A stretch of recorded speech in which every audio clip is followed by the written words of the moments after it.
Welcome to the Jaybefaunt channel. I am your host, James Fauntleroy. So good to see all of you here on this beautiful Tuesday. It is April 29th, 2025. Just to let you guys know, the Jaybefaunt channel is also part of Revolutionary Blackout Network, RBN. So you guys can catch me there on Thursdays for the Sabby and JB show and Sundays for the JB show. If you guys have not already, go ahead and give a like to the stream. It helps us out very much. Thank you so very much. It pushes us out into the algorithm as well. Also, if you guys would like to, you guys can sign up for my Substack, get these notifications as well for whenever I go live, upload clips or write any articles. So you guys can go to jbfaunt.substack.com there too. Also, if you guys want any video responses to any questions that you may have or any reactions that you would like, you can send me a QBounty at qbounty.com/jbfaunt as well. And then also, good to see all of you here joining me on this beautiful day. Now, as per usual, one of the things that I like to do is when we start, because I have a guest today, I would like to cover as much as I can with the guest. So I'm going to say a blanket hello to everybody that's in the chat that's saying hello. We'll get to you guys a little bit later. But what are we going to be talking about today? So let's get into that. So we're going to be having a few subjects. So later in the show, we're going to be talking about private equity and fire trucks. This is going to be something that it was submitted to me by Roger Meadows. And I think this is an important topic, especially when it comes to public safety, because ultimately finance capital is really going to put us in danger. And so I really want to get into that with you guys as well. And then a little bit towards the middle of the show, we're going to be going into people paying for kidneys. As somebody that just had a kidney transplant, this is more of a mortifying thing that I have discovered. And so I want to get into this as well. This is happening, especially in the victims really are not just patients, but also donors are the victims, and the donors are in an African country. So we'll get into that. But first, we're going to be speaking with Jonathan Peter Jackson Jr. Jonathan Peter Jackson Jr. is an author, an artist, as well as an activist. Thank you so very much for joining. Welcome to the channel. Nice to have you. Hi, James. It's lovely to be here. How you doing? I'm doing better. Ever since that transplant, things have been improving, and body's doing the things that a body is supposed to do. So I'm definitely very grateful.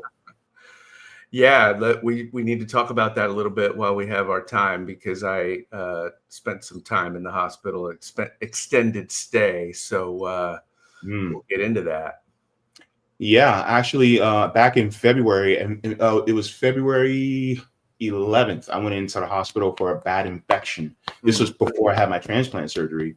And so I was scared because I was like, I have this infection. Will I be able to get on the transplant list now?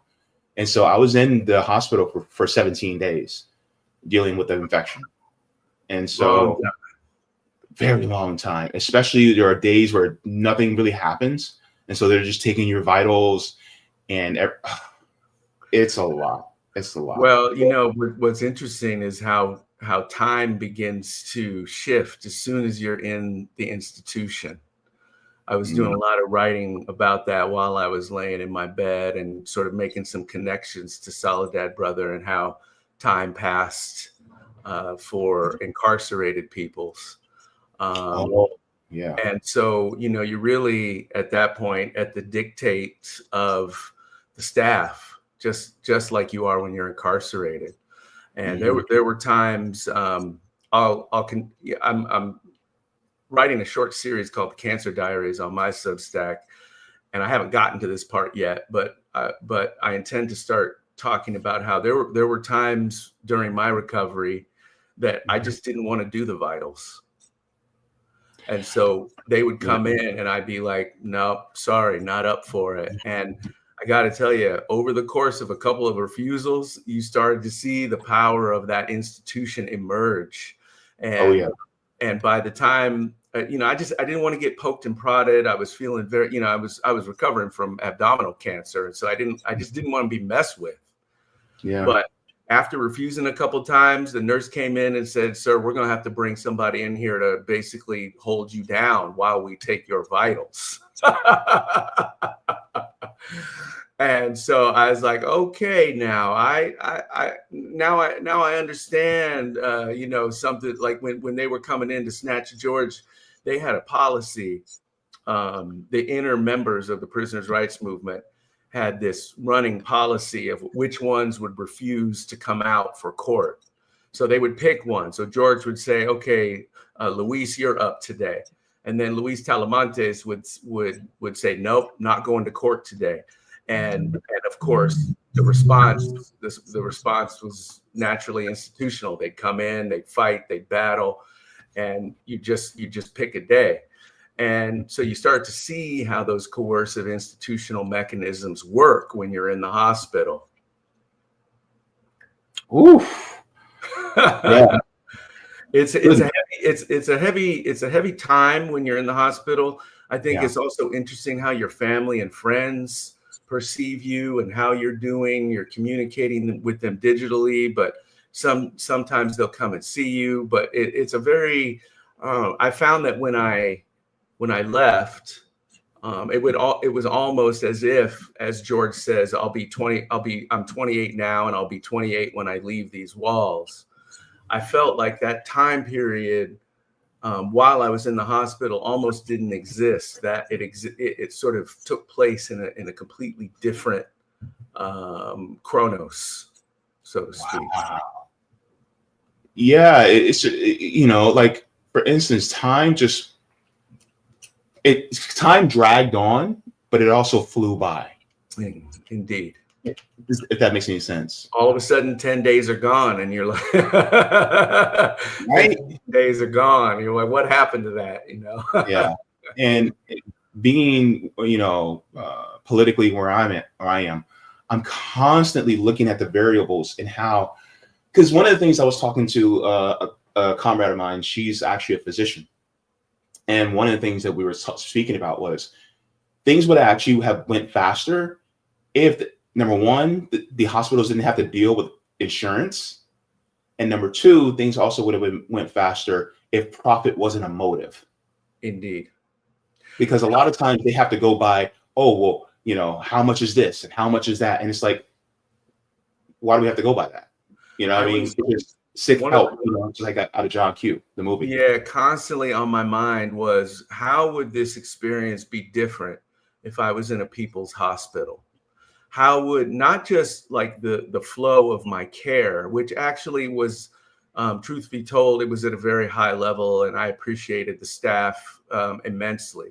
Mm-hmm. But also the lines of communication get shut off. There's certain things that they can't say or won't tell you.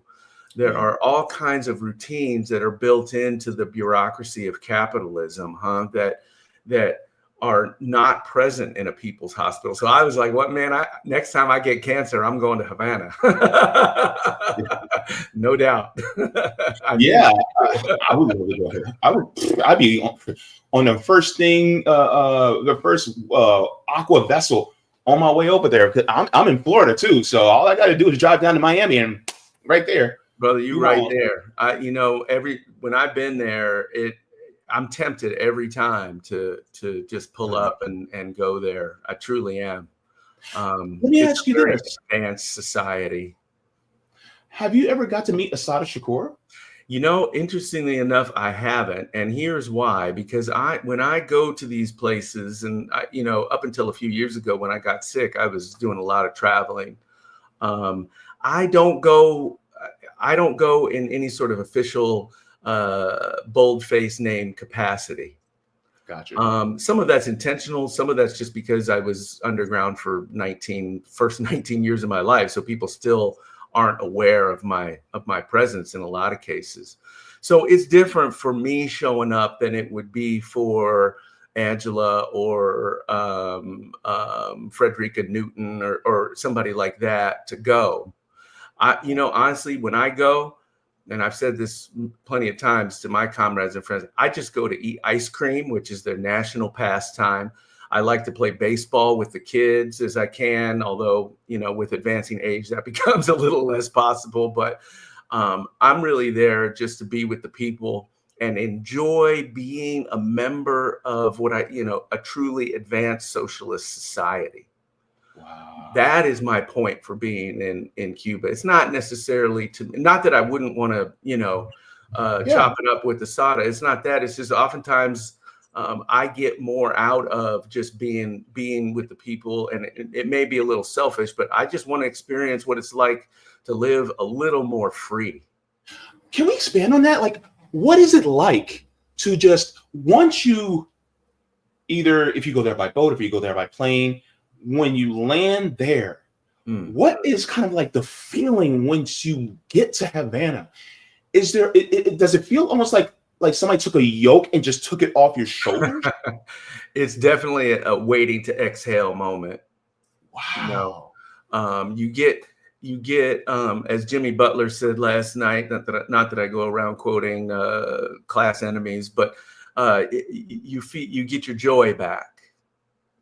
You don't, the stresses and strains of living in the imperial core, so to speak, are lifted. You don't have that constant paranoia that we are always having to sort of shove down or shove away.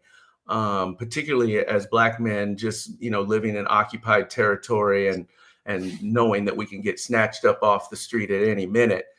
So there's that, but then also the discourse with a literate population. You can carry around a book and somebody will say, "Oh, comrade, what are you reading?" I mean, that don't happen here. Dude, I almost started to cry. I literally almost started to cry. I had to hold myself back. It's an emotional experience. And that goes beyond, of course, establishing necessary political solidarity. And those things are a given for me, but actually just giving your soul and your spirit some time. I mean, I got to be honest, when I go down home to where the Jackson family's from, on the Red River in Louisiana, I also get a partial sense of that. Mm-hmm. And so, I think you can get it in bits and pieces here and there. I also feel it very strongly when I'm in the West Bank, ironically enough, under other occupied territory. But my positionality as a Black man and as a son and nephew of a martyr feels different in the West Bank and in Cuba, right? It's a more accepted reality of things. So for me, it's. I know I have a comrade over there right now, and she's going to be bringing back some up to the date information about what's happening there. But yeah. I just I just feel constantly pulled towards leaving the country. For those reasons, I'm not going to, because I feel like my fight and my struggle is here, and I could never really, unless I had to for certain reasons, which I would explain at the time, I wouldn't want to leave my people. Yeah. It's like, and no shade to people who say to me, "JB, why don't you just leave?" And it's like, number one, my family's here. Yeah, the fight's here. The love is here. Yeah. Number two, even if I go to another country, imperialism will follow me. Yeah, you can't really escape it, right? Maybe Cuba's like a Disneyland in that sense for leftists. Probably. In fact, I just had on a comrade on last week. She was talking about the facts about DPRK that a lot of people don't know about. Yeah. And you left me speechless. Oh man. Facts, and I was just like, "Are you serious?" Like, and I'm just and it's just like what I tweeted earlier today, was that a lot of times people will believe the things about DPRK, and I'm like, okay, so the United States lied to you about Iran, they lied to you about Afghanistan, they lied to you about Palestine, they lied to you about Russia, they lied to you about China, they lied to you about Vietnam. Okay, if they're lying to you about all these other countries, what makes you think they're telling you the truth about North Korea? right? I saw that tweet. It's very powerful, and you hit the. I love it. Was like a laundry list, and I love it because it took up space. You had to, while you were scrolling. I was like, oh wow, look at that space he's taking up. I love that. It was bold. But Thank you know you. what's constantly confusing, and this is why talking about ideology is so important. So we should get into a little Twitter talk here. You know, ideology works in a very constant and pervasive way.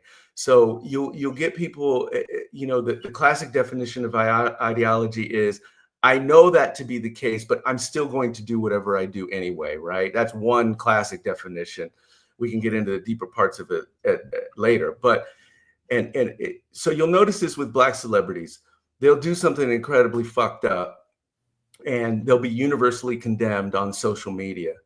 And then let's just take Snoop for a minute, you know, for example, the most famous rapper in the world.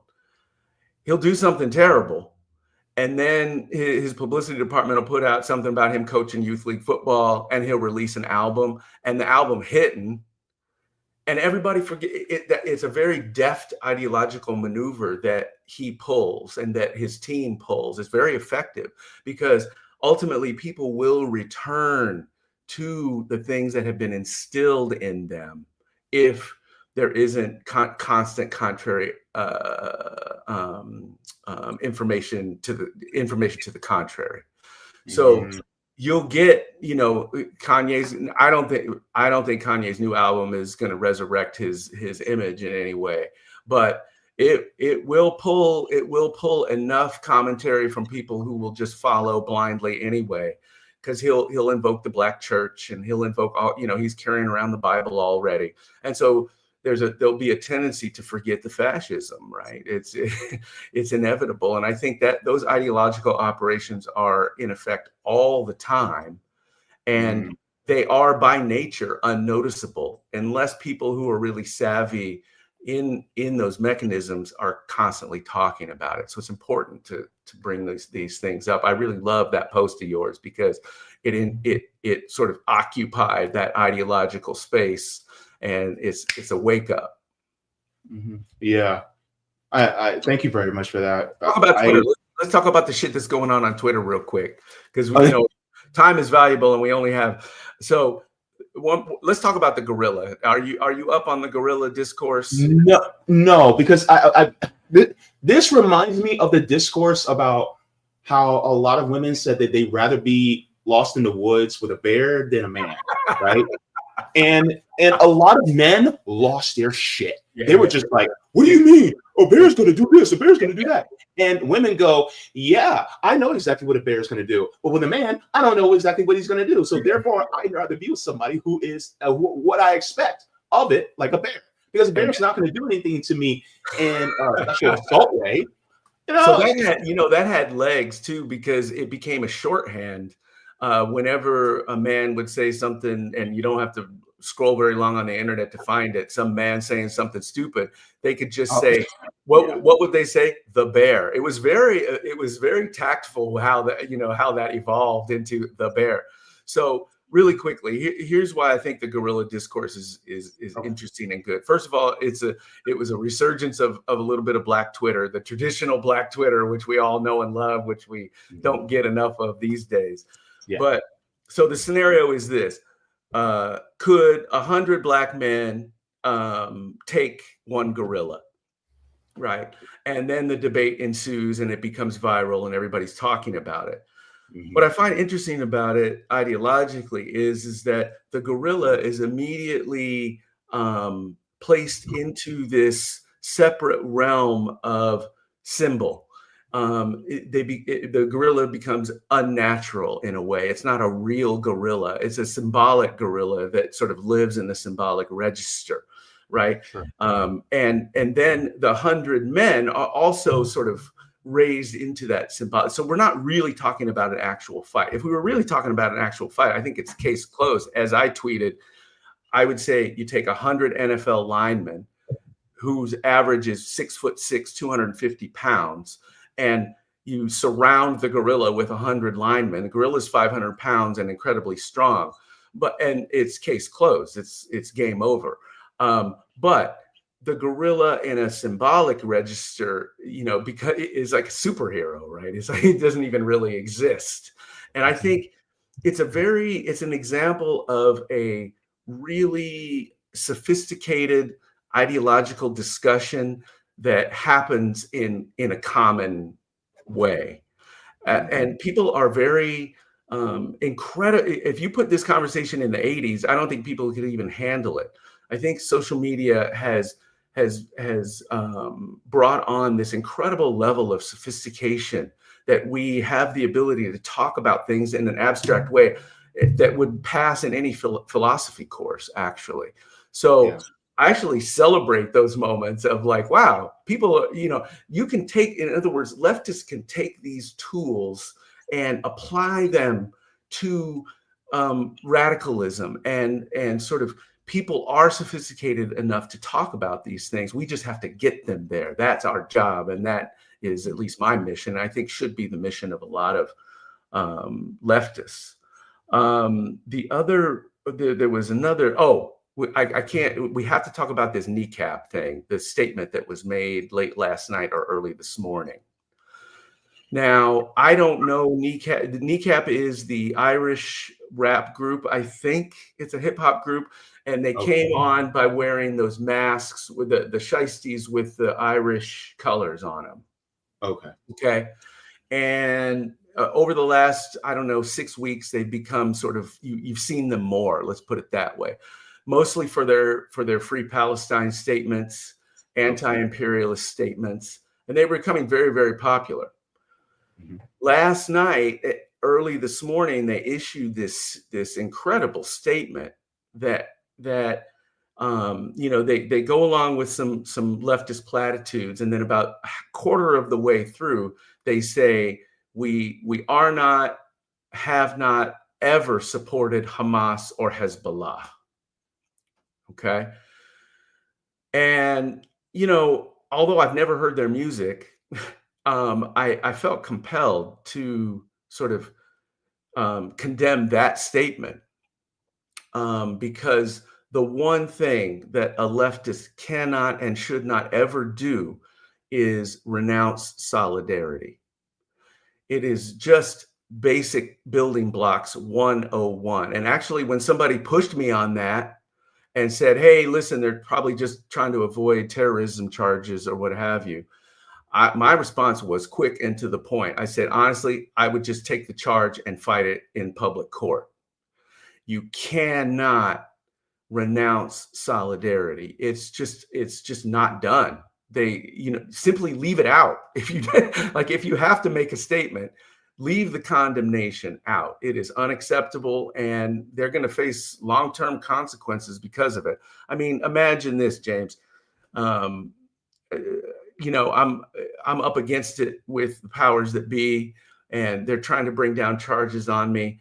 And they come to me and they say, listen, if you make 3 statements, you condemn all Black radical movements, you condemn all movements for incarcerated peoples, and you condemn everyone associated with Free Palestine, including Hamas and the people of Gaza, and da-da-da-da-da. If you say those 3 things in your longer statement, we'll cut the terrorism charge.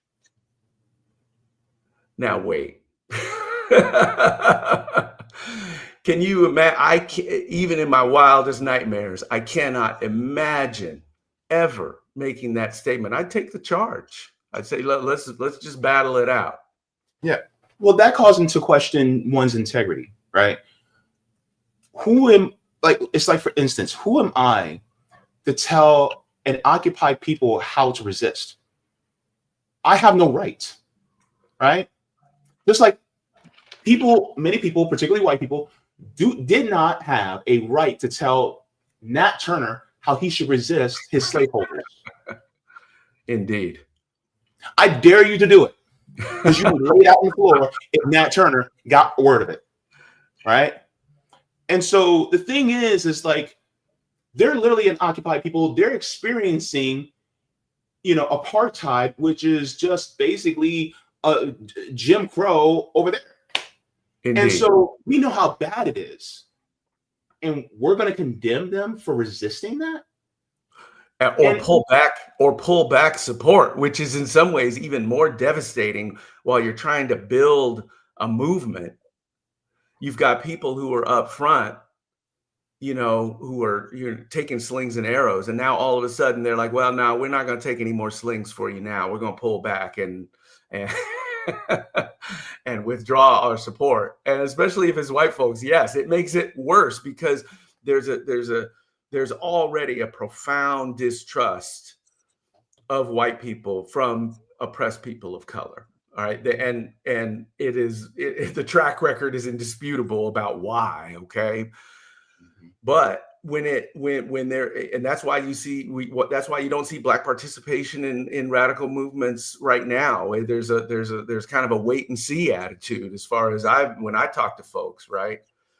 But then when a white person goes out and does something like that, which is pull support, they use the language. Listen, we don't have to get all into this, but I see it every day around people's use of my father and my uncle's images and the Black Panther Party and the prisoners' rights movement. And then when it comes down to putting on your boots and actually walking in the dirt, they pull back. I see it all the time. It's classic liberalism. And so they use these photo opportunities to be reading a book saying, about Hezbollah or whatever. And, all of a sudden, you've eroded not only your support, but you have damaged the movement in ways that I think are just inexcusable. Yeah. It reminds me of, even some people who consider themselves to be on the left. Some of them consider themselves to be socialist, communist, Marxist, Leninists, who will appeal to the bigotry of other groups in order to try to bring them into the left. And it's like, but what are you doing? Now you're going to alienate another sector of the working class just to appeal to another side of the working class. And now you're creating this rift between them, when in reality, you should be bringing them together. And then it makes me question, well, if something goes down, and if I'm in need of help and solidarity, I can't trust that you'll be there to help me and back me up. 100%. Because you're willing to throw either different marginalized groups under the bus just for the sake of appealing to a certain subset of the working class. Because I wear a few hats, right? LGBTQ, disabled, Black, you know what I'm saying? And it's like, no, you can't do that. Because the thing is, like, if you're going to alienate me, that means that you're not for the entire working class. If you're for the entire working class, you're for the entire working class. But unfortunately, some think that we have to just appeal to the majority. But the thing is like, the bigotry is aside. When you erode solidarity by getting into particularities of certain things that you don't like about somebody's selfhood, it's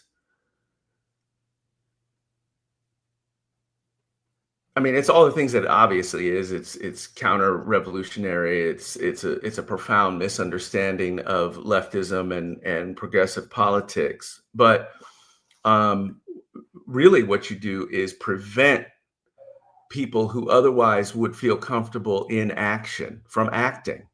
Like you said, if I go down on the line for y'all, is the fact that I'm queer gonna erode your support of me? Like, how does that, right? Okay. Yeah.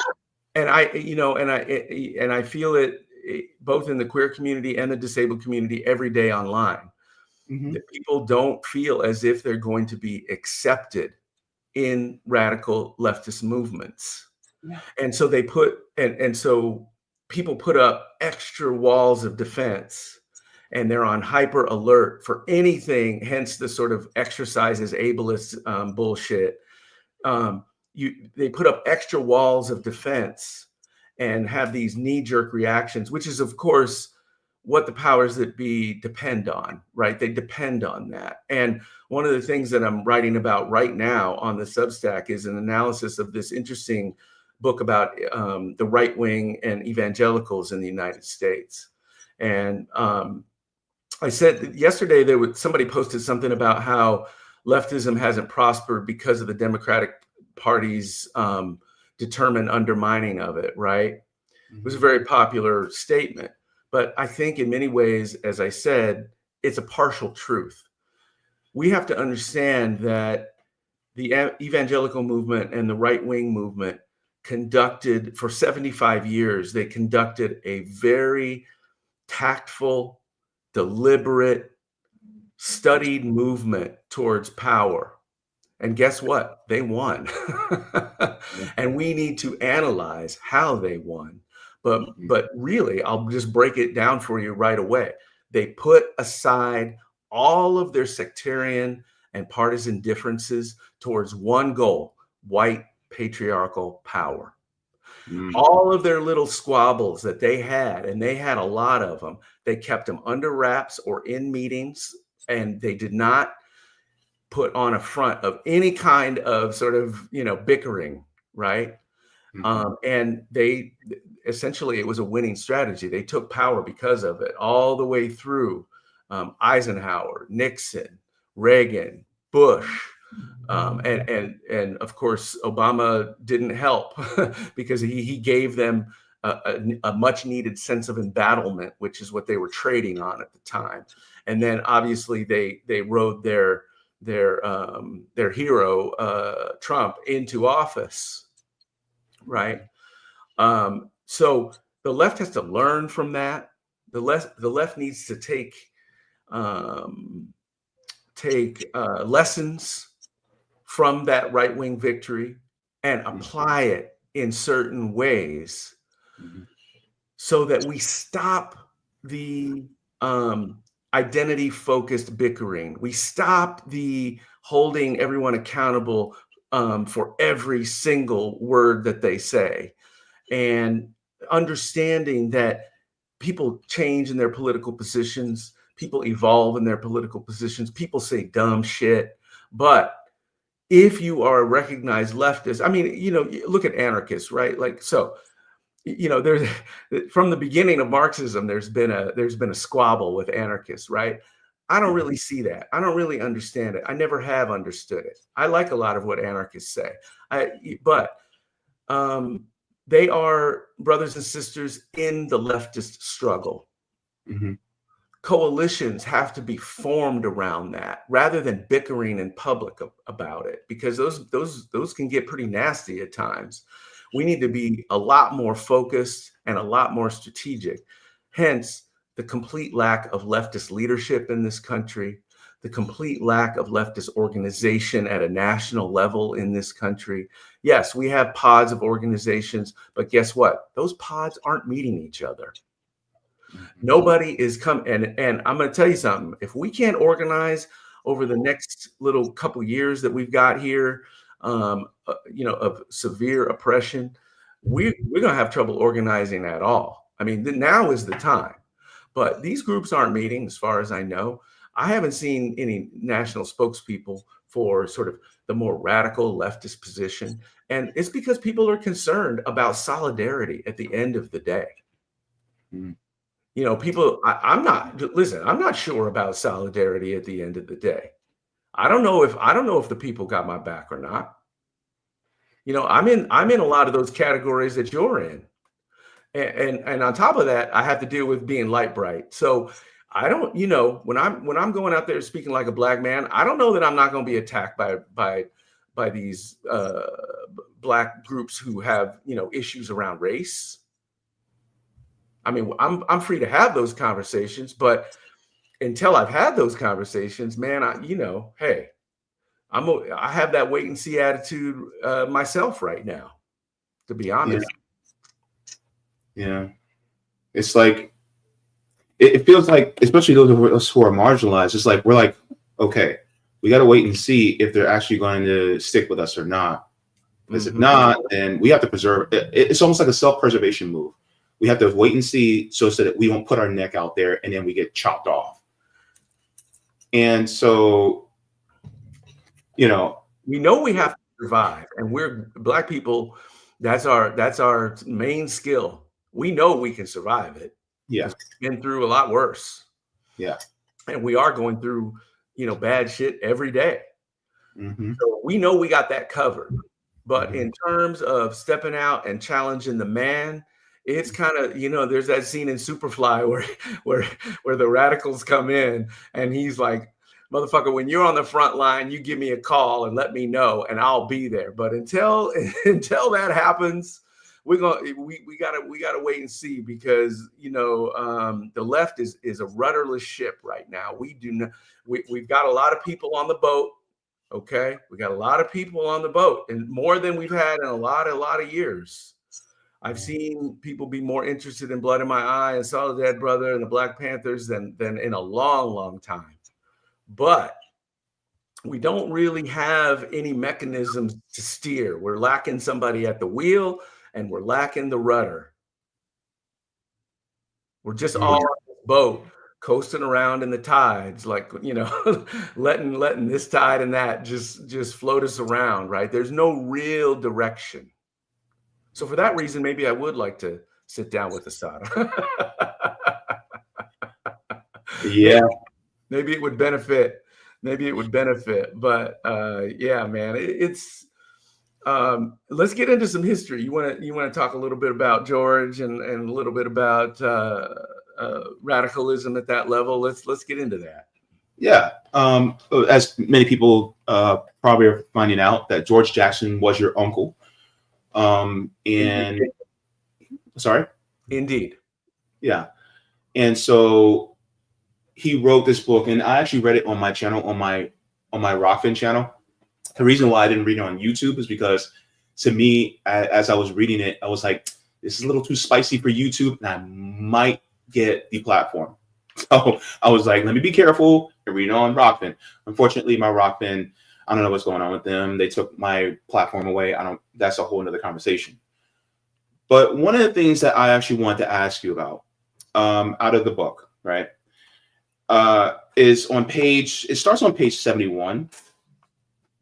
And then, if you don't mind, I'm just going to read this paragraph really quick. And then I want to ask you my question and get your thoughts. Okay. So he's expounding on a statement by Huey P. Newton.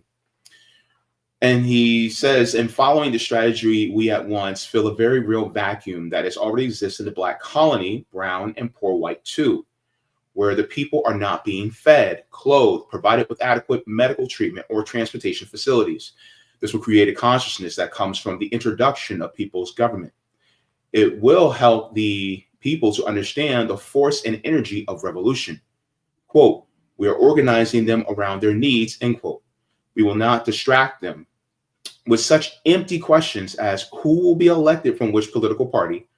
All political parties, as things stand, will support the power complex, as any individual elected will either be a supporter of the established politics or an individual. What would help us, in fact, is to allow as many right-wing elements as possible to assume political power.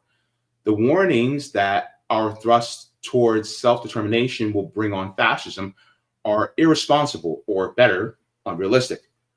The fascists already have power. The point is that some must be found to expose them and combat them. An electoral choice of 10 different fascists is like choosing which way one wishes to die. The holder of so-called high public office is merely an extension of halting ruling corporate class. It is to our benefit that this person may be openly hostile, despotic, unreasoning. We're not living in a nation where left-wing parties hold 80 out of 200 seats in a congressional body, or even 8 out of 200. This is a huge nation dominated by the most reactionary and violent ruling class in the history of the world, where the majority of the people are just simply cannot understand that they're existing on a misery and discomfort of the world. They have been hypnotized into believing that criticism of the expansionist policies of imperialism is really isolationist or injurious to both the USA and the world. So one of the questions I wanted to ask you is, he said the fascists already have power. Do you think that this country has been fascist for a long time, or has just become fascist in recent years? Well, it's amazing that he wrote that 54 years ago, right? Yeah. I think in the way that George and you were talking about it, it's a matter of degree. I think that fascism is built into capitalism, so that as capitalism expands and contracts, there goes fascism. It's like it's a twin sister, maybe conjoined. And so I think you could argue, if you wanted to, that America has always been fascist. I'm not so sure how much that discourse in particular would be, I mean, from its inception. I think you'd get in the weeds pretty quickly with that. But I think one thing that we definitely can say is that since industrial capitalism began in this country, that fascism has reared its ugly head more in degree and also more frequently. Okay. And so if you analyze when it sort of when it peaks and when it valleys, certainly the late 60s was a time. Certainly the 50s during McCarthyism was a time. Certainly Jim Crow was a time. Those certainly the building of the military industrial complex and the prison industrial complex were times. Now is a time. I would argue probably since 2015, 16, we started seeing uprisings of, that it's the 10-year anniversary of the Freddie Gray. Next year will be the Ferguson. And then obviously the pandemic intensified that. Trump intensified that. Certainly George Floyd intensified that. Ahmaud Arbery intensified that. So you'll see points in times in which it's more evident, and which it's to a higher degree, such as, you'll see proclamations coming from the administration about pigs entering, I almost called them people, excuse me, pigs entering people's homes without a warrant. You'll see this summer, you'll see martial law in small pockets around unrest start to be declared.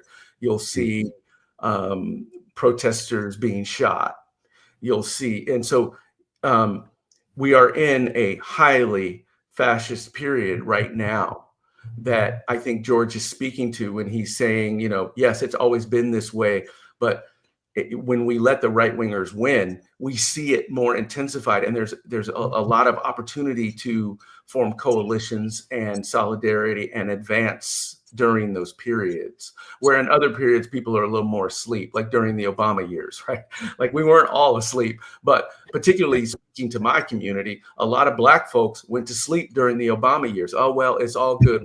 We got our guy in office, right? Meanwhile, he's bombing the hell out of the world and deporting people at a record rate at that time, and not closing Guantanamo, all the despicable liberal things that he did. Yeah. But that goes to the point of we tend to sort of lull ourselves to sleep during periods of relative unrest, whereas now everybody's really activated. Yeah. Now, let me say just a couple of words about people's needs, material conditions versus ideology.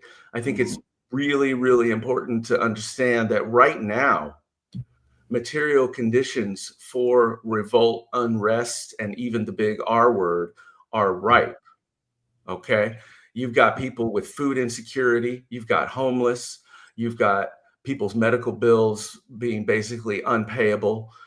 You've got direct oppression with illegal, anonymous kidnappings going on left and right. As a matter of fact, one happened at the end of my block last week while I was outside. Seven trucks pulled up to a condo, fully armed, ARs right out of the back. I mean, they are loaded for bear, right? So here I am sitting here like, well, what the fuck am I supposed to do about this? I mean, so but the core of that is it's a tenet of fascism, which is disproportionate response. Now, in the Black community, we see that all the time. You'll pull one black man over. How many cop cars surround it? 4 or 5, right? Yeah. But that disproportionate response is a good marker of fascism. But curiously enough, although we have all of the material conditions, this is why you always got to call cards on people who only read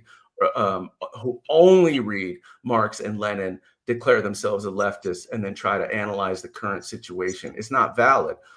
You have to bring in ideology, because ideology is what tamps down a lot of times the normal spark that would occur under material conditions. Okay, so what George couldn't have foreseen in 1971 is the degree to which ideology is more and more and more pervasive in our lives, i.e. Twitter, i.e. however you want to, whatever ideological consumption that you do. Yeah. Now, we can flip that as leftists. I mean, there's good news. The one reason that I stay on Twitter is because it is the one place where I can find common cause with radicals around the world, right? Ironic that it's happening in an app owned by a fascist, but, we can flip it, but we've got to continue to press and work hard at flipping that and realizing that taking up people's time and space with radical discourse is always a positive. So it's not just about, just to be clear, it's not always about material conditions. And if you read mid-century Marxism, aka Gramsci, you will start to come to different conclusions about base superstructure, that you can start to see that the base doesn't always dictate the superstructure, that sometimes, and I think that this is coming on very strong in late capitalism, the superstructure, meaning the ideology, can actually start to affect the base, the material conditions. So that when it does start to sort of affect the base material conditions, the ideology has to be correct. So, it was, 54 years ago, yes. And George is very, to call him perceptive would be not entirely accurate, because he was so much more than that. But we need to do our job of analyzing everything that he said, both in Blood in My Eye and Soledad Brother. And I just taught a seminar on that, on close reading of Soledad Brother. And I think it really should be read, because it's a lot about Black family. It's a lot about what does a radical do when you come from a middle-class family and you can't really get the point across, and you think you get it across, talking about what we were saying earlier about people's return to their norm. See, my grandfather was a mailman, and he was in the service, but both him and my grandmother were what would be called strivers. And so George and my father had a lot of difficulties around family issues and how to communicate that with your family, and tell them that, listen, some of these bedrocks that you have been sort of resting upon, those are some things that we need to change. I can't just be a good boy anymore. That's why I think Soledad Brother is so valuable for leftists, because whereas Blood in My Eye is a political treatise, Soledad, brother, is that mix of radicalism and family love and trying to understand how that works in your day-to-day life. Okay. Wow. Yeah, it's just that was quite a bit. And one of the things that we try to do, like myself and my comrades at RBN, is we're trying to focus on doing mutual aid out in the streets, building dual power. Unfortunately, one of the things I noticed is that a lot of times, in being in the independent media space, is a lot of people are like, so how do we do this? What do we do? And so, like, for instance, my comrade Savvy Sav, she just actually had a mutual aid workshop on Saturday to help people learn exactly what mutual aid was, how to start, because we were inspired by our comrade at RBN Rome. And at first, well, our new name had became RBN because we used to be known as Fred Hampton Leftists, because we saw what Fred Hampton was doing with the Black Panther Party and the incorporating of the Rainbow Coalition and wanting to uplift the people. And one of the things that was brought out, and one of the things that I learned, is that number one, revolution starts with education. But it's hard to learn when you're hungry. It's hard to learn when you don't have the resources that you need in order to be able to survive, right? And so it's like, okay, we'll help you out with the resources and then we'll give you the lesson. And that's something that we're trying to do, because we want people to realize that they have more power than they know. Well, let me ask you this. What is your definition of education? How do you see it? Education being knowing the actual objective history so that you don't repeat the sins of the past. And knowing scientifically how human behavior, how it's fed through how we develop, because materially, if you're not given the resources in order to be able to pursue something that is beneficial to society, then you're going to do whatever you can in order to preserve yourself, even if it means degrading society at the same time. And so this is what happens in a lot of, places that are in poverty, is that they are trying to survive. It's the person that's drowning, and then the person that tries to save them, they're struggling so much that they're about to make them and the other person drown, because they just can't get themselves out of the water. And so it's really just showing them like, hey, calm down, kick your feet. All right, now you kick your feet. Now you start to wade the water. And then we're teaching them on the fly, but we're also kind of holding them up with the mutual aid too. It's like, okay, don't worry, I'm not going to let you go, but I also want you to swim along with me. And so that's what we're trying to do, is we're trying to say, hey, I have the limbs just like you do, right? Kicking my feet, you can do the same. And then if we all kick our feet and wade ourselves through, we can actually make it to shore together.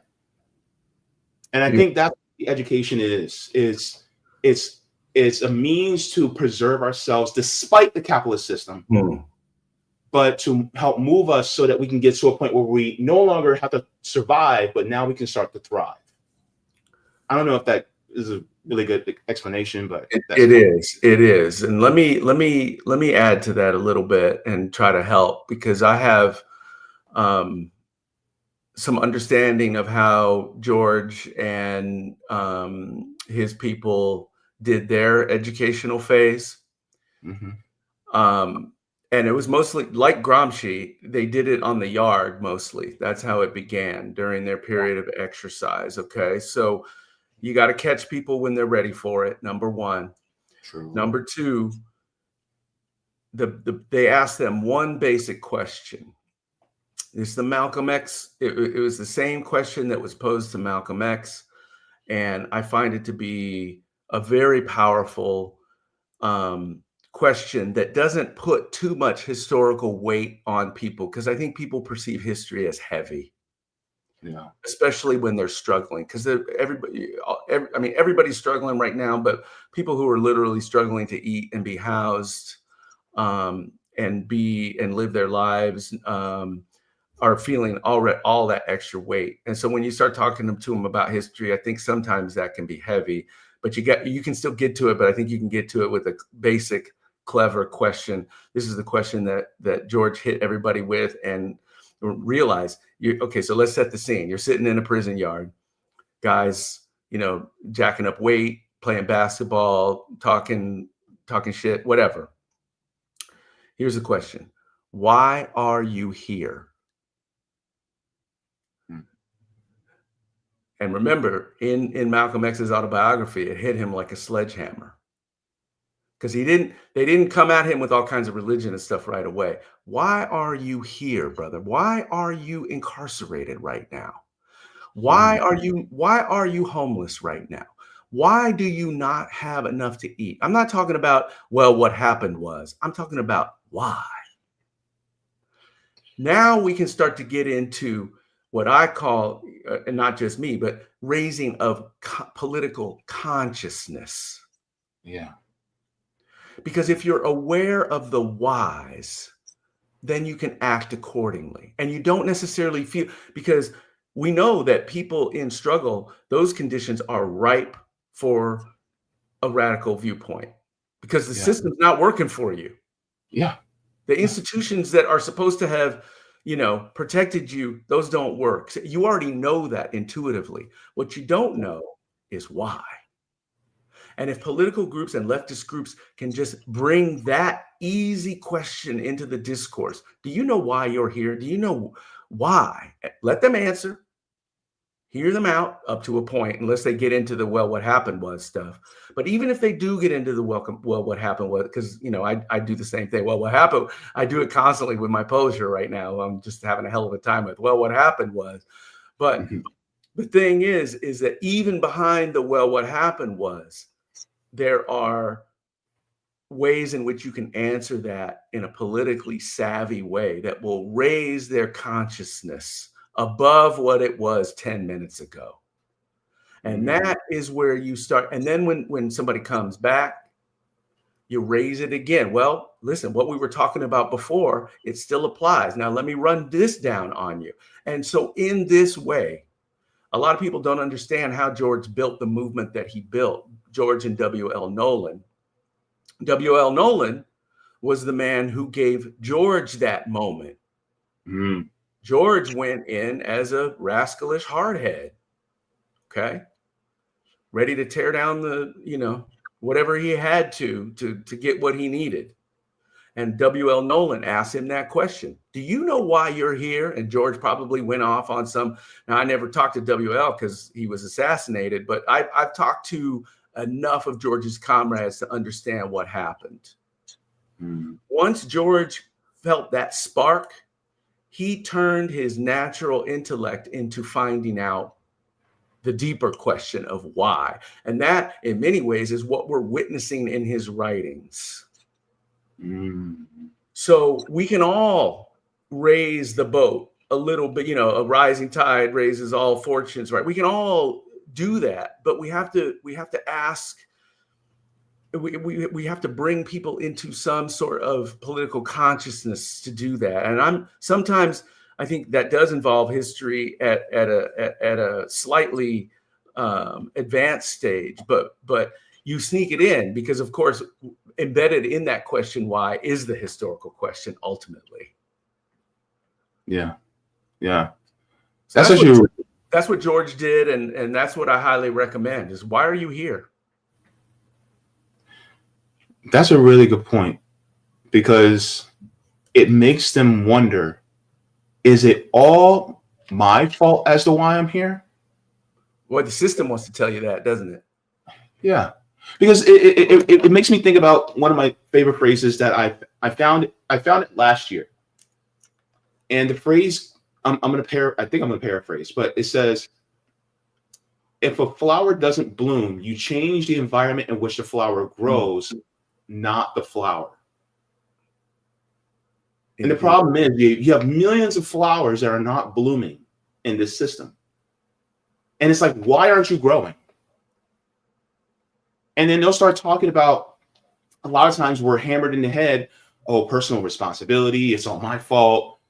And we go, yeah, I mean, you do have some relative responsibility, but is it absolute? Does it all fall on you? And then people realize, well, no, I'm a product of my environment. And I'm like, well, why was the environment like that? Precisely. Why was the environment like that? Like what made the environment like that? And then as you start to go back and peel back the layers, then people start to realize, I'm here because it's systemic. And then it goes to, well, then what do you think the solution would be in order to make sure that you're not in the same position, or your children's children aren't in the same position as you? And that's when you can lay down the Bible on them, give them a little Communist Manifesto and say, I got the good news. I mean, it's interesting. At that point, you become a proselytizer, right? And that's why I've been talking about for the last few weeks about Marxism as a spiritual practice. I'm not bullshitting about that. You really are coming at things in the same way a preacher would, right? But you're doing it for much more real terms, but you're converting you're maybe not converting their spirit, but you're developing their spirit. Awakening. You're awakening their spirit, precisely. And that is always a good thing in that sense, especially when it's coming from the righteous place, right? You're not preaching the end of days. And in fact, you're preaching the great transformation that our society has to go through if we want to continue existing on this planet. I mean, it's a literal life or death question at this point. So there is a little spiritualism in it, and some would say there's a lot of spiritualism, but we shouldn't duck that. We should lean into the spiritual side, because at the end of the day, James, what is faith? Faith is believing in something that you can't see right now. Yeah. Well, actually, because I'm a former evangelical, faith is the assured expectation of things hoped for, the evident demonstration of realities though not beheld. Perfect. Well said. I mean, you say it a hell of a lot better than I do. I'm gonna tell you that. But listen, I'm gonna tell you something. You know why Angela Davis is one of the greatest speakers certainly of last century? It's because she grew up in the Episcopalian church and she listened to those preachers. And when you go to an Angela Davis speech, it's like a rock concert. She controls that crowd like the best preacher you ever heard. It's unbelievable to hear, but it's coming from this righteous place. It's very, very, very powerful. So use those tools. Yeah. I mean, I try to use my tools whenever I can, especially in teaching, and at the same time, one of the things I do on my channel is, of course, I read George Jackson's book. I read Michael Parenti. I'm currently reading Margaret Kimberly's book. And I want people to come along with me as I'm learning. And it's like, okay, I'm learning this, but will you join me? And so that's what I do. And I think that with revolution, it is really, you got to know what you're fighting for. Like, why do you have to fight for it? Why you're in the situation that you're in? Why are you fighting for it? And then what to do in order to prepare for things like, making sure that everybody has the material conditions, making sure that you weed out or decolonize your mind of these different elements that cause you to look at somebody who's different from you and go, oh, no, I can't be around that person, even though what they're doing within their person identity doesn't harm you. And so it's like trying to help not just myself to learn more about it, but to also help others to weed through those things so that they can also arrive to a place where we can have true solidarity with one another. And there are groups that are doing that right now. Like there's one here in Orlando that I team up with a lot. But well, it's a beautiful. I was brought up as a leftist, and so I have a lifetime membership, and then obviously living underground for all those years, there were certain things that I just wasn't aware of. And then when I started going to school and doing my own side study, that process of decolonizing your mind is an important first step. And I think, but once that initial work is done, we have to work on that every day, all of us, because we are operating in this system which discourages it, right? And will recolonize small parts of it. That's what Foucault meant about, the most important fight against fascism is to find the fascism within yourself every day. Ooh. Okay. So when we're talking about daily practice, it's self-examination is something, and another thing the left needs to do is celebrate more. I mean, we are in a time of celebration. We really should be gathering more and eating together, drinking together, dancing together, having fun together. I would like to see that start to occur over the next few years here. Let's get that. I mean, when I go on my book tour, every place that I go, we're gonna have a banquet. And it's an interesting thing about banquets. That's how the first Russian Revolution began. I'll just leave that little tidbit there. Right? You gotta gather. I mean, you gotta gather in real life in order to really start understanding and feeling what we're working towards. Because what we lack right now is, what the hell are we working towards here? We need to come up with a vision that people can be attracted to. And I'm talking about common people who aren't politicized and just, working their daily lives. Like, what is our vision here? What does the dictatorship of the proletariat really look like? Until we can provide that, we're a little bit on the back foot, because we're preaching against something, but we're not really showing people what's coming and what could come. So I think those kinds of in-person gatherings amongst folks really can help solidify and bring together that kind of positive vision of where we're going.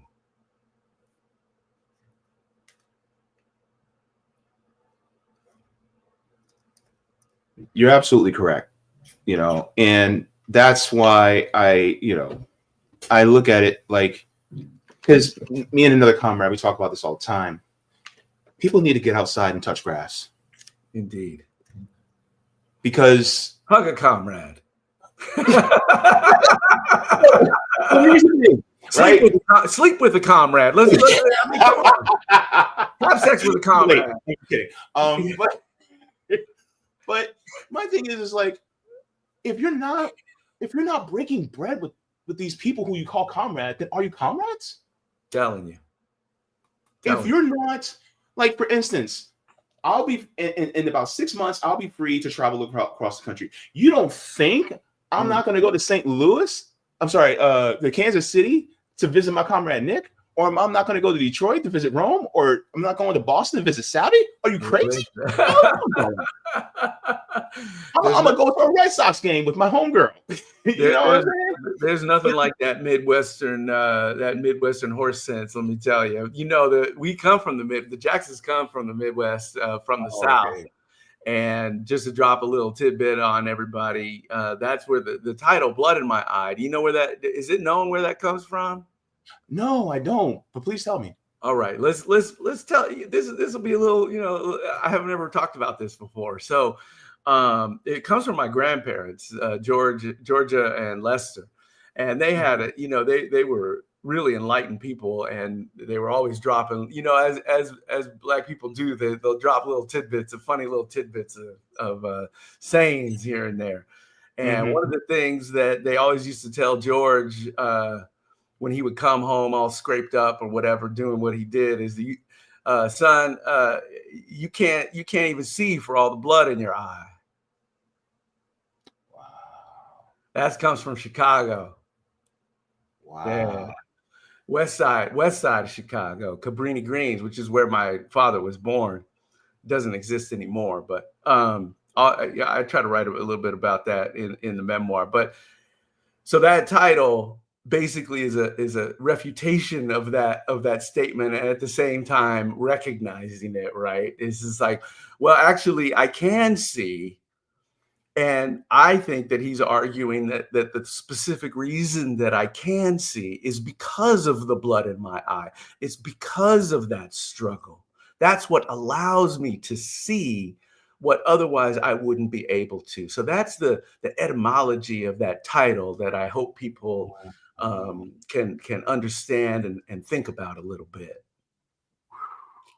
That's deep. Sorry, I didn't know we were going to get that deep here. The words got to get out, and so much about George isn't known, and I just can't wait to be able to share with people. But I really do, getting back to the in real life thing, is I kind of want to share a lot of these things in person. Yeah. You know, as a form of like real life solidarity. Yes. Yeah. I can't wait. Yeah, because here's the thing. There's such thing called, warm communication. Warm communication basically means you're in front of somebody, right? Physically. You hear the inflections in their voice. You feel the energy coming off her. And I'm not trying to get metaphysical, but there may be even just a scientific type of energy that we may feel that we just haven't discovered yet, right? But you feel that energy from that person, and you get to see the inflections of their voice. You get to see their personality shine through, and then you get to actually have that interaction with them. And so that also builds that as well. Especially with Black people, with us, because listen, your media perception of me is probably very different than what we would be if we were sitting on the couch hanging out. Yeah. And we as a people, again, not to get reductionist, but I'm going to get reductionist because sometimes reductionism is the truth.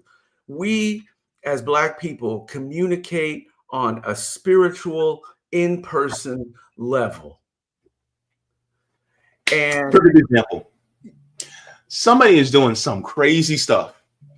And you know what we Black people do? We go, fix them with the and we know exactly what we're saying. Absolutely. There's this every time. It was with Octavia Spencer, and she was in court, and the judge was a Black woman, and Octavia Spencer goes, and the judge goes, and the judge goes, and she just raises the gavel. She goes, and Octavia Spencer goes. I was just like, yo. See, so much is uncommunicated. What the argument was. So much is verbally uncommunicated. You can't do that on camera. There's a limit to it, right? And so full communication, particularly with Black folks, has just got to be done. I keep telling people, like, I'm sorry, we just got to be in the same room for that. We got to be amongst each other talking about that. That's what the Panthers were that's why the Panthers had to be dismantled, because it was live and direct and daily. And the system just would not tolerate that. Period. Just no can do, right? Because the system fundamentally understands that when you're in daily contact with people, things happen, particularly Black folks. Like we just communicate on different levels. It's body language too. It's sizing people up in different ways than other people do. Like we just have a sense of people that really does happen live. Yeah. And in groups. Yeah. And so many times online, I see somebody saying something stupid, and I'm just like, man, listen, I wish I was in person with you right now, because it would be a whole nother level of discourse, probably a little more understanding, but also a little bit more of that, just like, think of what are you talking about? Yeah. They would say something crazy online. I'm like, if we were in front of each other, I'd be like, yeah, right. And that would take care of it, right? And maybe right? put right back in their place. Like, listen, please go sit down, please. Like, you just can't. But through this online discourse, things become difficult, if not impossible. So we go, in these coming years, I really want to, dedicate for the people just getting together around whatever cause it is. I don't even care if it's an NBA basketball game, but like, there's got to be some sort of obviously consciousness raised during those periods, but whatever it is, we got to make sure that leftists are gathering. Yeah. In that's why I say, know your neighbors. Yeah. And one more thing, it reminds me of when I was trying to qualify for transplant, and as I was going, when we got there, they were like, oh, so yeah, you're going to be meeting with a transplant surgeon. His name is Dr. Watkins. You'll be seeing him. And then I was like, wait a minute. Did they say Watkins? That sounds like a brother, right? Because I'm so used to doctors being either white or Asian, Asian or East Asian. Yeah. And so I'm not used to seeing Black doctors. So I'm sitting in the office, right? The door opens. And then I see this Black face. Oh, man. He looks at me. I look at him. He looks back at me. I look back at him. And then we both grinned at the same time. What a moment. And he was like, bro, what's going on, man? Like, why it took you so long to get this done? And we were just talking like we've known each other for years. And actually, from looking at him, I think he was a little bit younger than me, right? He's a transplant surgeon. And number one, how many Black doctors do you see? Number two, Black surgeons? You don't see that. No. And so we were talking to each other, and when we started talking about how our community is distrusting of the medical community, the medical field, and for good reason. Very good reasons. Yes, absolutely. But at the same time, it's like we have to do what we can to take care of ourselves because, we have to survive somehow. And so he was telling me, he goes, I'm glad you're doing this because more people in our community need to see Black people, a Black man like yourself doing this too, in order to improve their quality of life. Because when you go to these dialysis centers, especially in the bigger cities, you go there, like 90% of all the patients are Black. They just are. And so it's just that communication that was there, that in person. It's such a wave of relief, right? Like I went to go get a root canal, and the guy walks in, and he's Black, and it's just, there's something about it. It's like stepping into Havana. Actually, there's just this huge weight lifted off you. Like I'm not going to have to translate this. This person already knows my subject position, and so you could. I mean, it's just. It's so comforting. I don't think white people could really understand how comforting that is, because, and also you can immediately attest to their level of excellence because you know how hard it is for a Black person to get to that position. So you're like, automatically, you're like, okay, I know this person is super competent. They already speak my language. And so I feel like this is going to be a success. I write about that a little bit in the Cancer Diaries when I'm like, half of my paranoiac, period. And I try to do my best at cancer awareness. I'm not as good at it as I should be, particularly among Black people, because there are statistics that just, as you know, that we're dying at an unprecedented rate because we don't want to get checked. So, but I was writing extensively about, being paranoid about, like, am I really sick, or do these white motherfuckers just want to carve me up? Like, I was really concerned about it, dog. Like, it wasn't a small thing. I was actually like freaked out about it. Like, are they giving me the real deal, or do these sadistic people just want to slice me open? Yeah. Sometimes I feel better because I know what some of these medical textbooks say about, pain among Black people versus white people versus Asians. Oh Like man. they'll be like, oh, because they have thicker skin. I've seen medical textbooks up till 2015 saying the same stuff. Listen, when I was 3 days post surgery, and they started coming in trying to take me off of the pain medication, and this is a major surgery too. I mean, they did literally like slice my gut completely open. I had colon cancer, and so 3 days post surgery, they come in, they start talking about, because of the lawsuits with the Sacklers and everything, they're trying to like not give me the pain medication.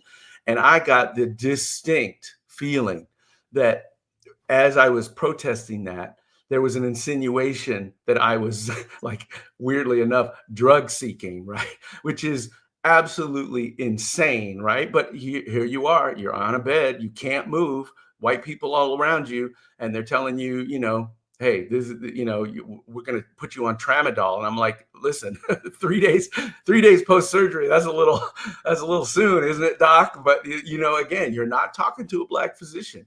You're not talking to somebody that already understands you, and you get put in this category of, oh boy, here's this, mulatto or Negro or whatever, however it was that they saw me. I'm never sure. And so, you're always thinking about that as your positionality as a black patient. It's always either in the back or in the forefront of your mind, but it's always on your mind. Yeah. There's a comrade. He is always in the chat. I haven't seen him in the chat so far today, but his name is Roger Meadows. And one of the things he proposed was like we should have a Freedmen's Hospital. And I was confused at first. I'm like, a Freedmen's Hospital, that means we're only going to be serving Black Americans? And he's like, no, just like, you have Catholic hospital, you have Jewish hospitals, things like that. They serve everybody, but it's ran by people who are, in that community. This is the time for that, James. That's what I'm saying is it's time for a celebration of leftism. Right now, we can talk about these issues and not sound insane. Like you're right. This is the time that you can get across freedom, people's hospitals, Black-centered hospitals, universal basic income, universal health care. Like, this is the time we can get these ideas across. Yeah. And have people listen. I mean, it's up to us to sell it. But man, I hear something like that, and it immediately, it's like, yes, absolutely. And not only that, I can see Black physicians coming to some coalition and actually making something like that happen right now. Yeah. Because we're all under siege. Yeah, definitely. I am, there's so much that I want to see in the near future. And I want to continue to see Black excellence, but I don't want to see an adulterated, perverted version of Black excellence. That's a loaded term there, brother. Yeah. But it's what a lot of us mean, which is, Yeah. Okay. So here's my thing.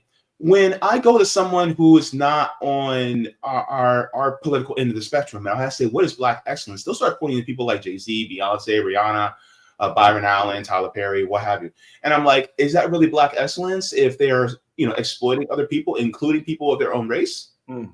Is that really Black excellence?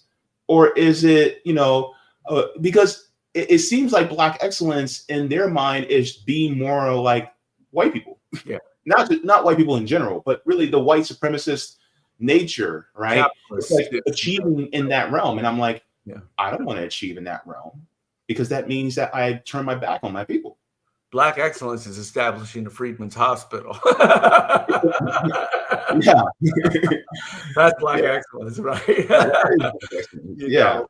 Black Panthers is Black excellence, like that. I think we gotta redefine and bring people back to what it actually is, right? Du Bois could probably have a voice in that conversation, I think. Yeah. Man. God, there's so much more I want to talk about. This conversation went way too. That's okay. We can do it again. I'm here. If I'm not up in the mountains or whatever, I'm available. All right. So let me share your Substack really quick so that people can see what you're working on as well, because I wanted to make sure. Please do. And the reason that I'm doing this, I know Substack has its detractors, and I'm aware of that. But the thing is this, that my my memoir has been somewhat capriciously delayed by the publisher. It was supposed to come out this fall, and for reasons of political content, actually, they've made, the gatekeepers can make whatever decision they make. So right now, this is my way of continuing to work, and in some ways, it's actually um, uh, vital work, because I'm able to talk about what's going on right now as opposed to just in a memoir format. So I've lowered the price of it. It's $5 a month, and I would ask people to support if they can. Yeah, definitely. So yes, if you guys have not already, then you can also always go to his Substack. I'll also make sure to put it in the description as well, so you guys can get that. And yeah, I am just, I'm actually really thrilled that you were able to come on. It was a huge privilege. Truth be told, I didn't think that we paid me an intention to come on. So I was just like, oh man, he's probably really busy. I don't know. And so well, we're it was all busy, but the thing is that I look and see what you're doing on a daily basis, and is right on. And if I can contribute anything to your voice and the things that you're doing every day, I'm happy to do it. Yeah. Thank you so very much. That's and also, I'm putting your website also in the chat as well, so that people can take a look at that. You also are an artist as well. You do some work there. And I just want to, give you your flowers while you're still here. Thank you. And that show is still up. So it's a 3D exhibition. It released in 21, and I worked on it consistently until 23 because I was adding video elements to it. So if you go in the exhibition and you click on some of the works, you'll see some audio and video. And particularly the last painting in the show is dedicated to Rochelle McGee, who did 5 decades and more in prison for the movement, for his participation on August 7th. So I think people will find some solace in that final piece. And yeah, I mean, I've been a working artist for going on 15 years now. I started in a group of Black painters in Baltimore, and we had quite a thing going on. So yeah. So, unfortunately, wow. This is so cool. Yeah, it's cool. So as you go through that and click on some of those works, you'll get some audio. And again, if you progress to the end and see that final piece about Rochelle McGee, the champion of the arena. I might have to mute it because I don't want to get copyright claim. Yeah, I ignore copyright claims at my artist privilege, but yeah, there's some good music on there too, and hey, I think it's enjoyable. Yeah, this is pretty great. Thank you. So yeah.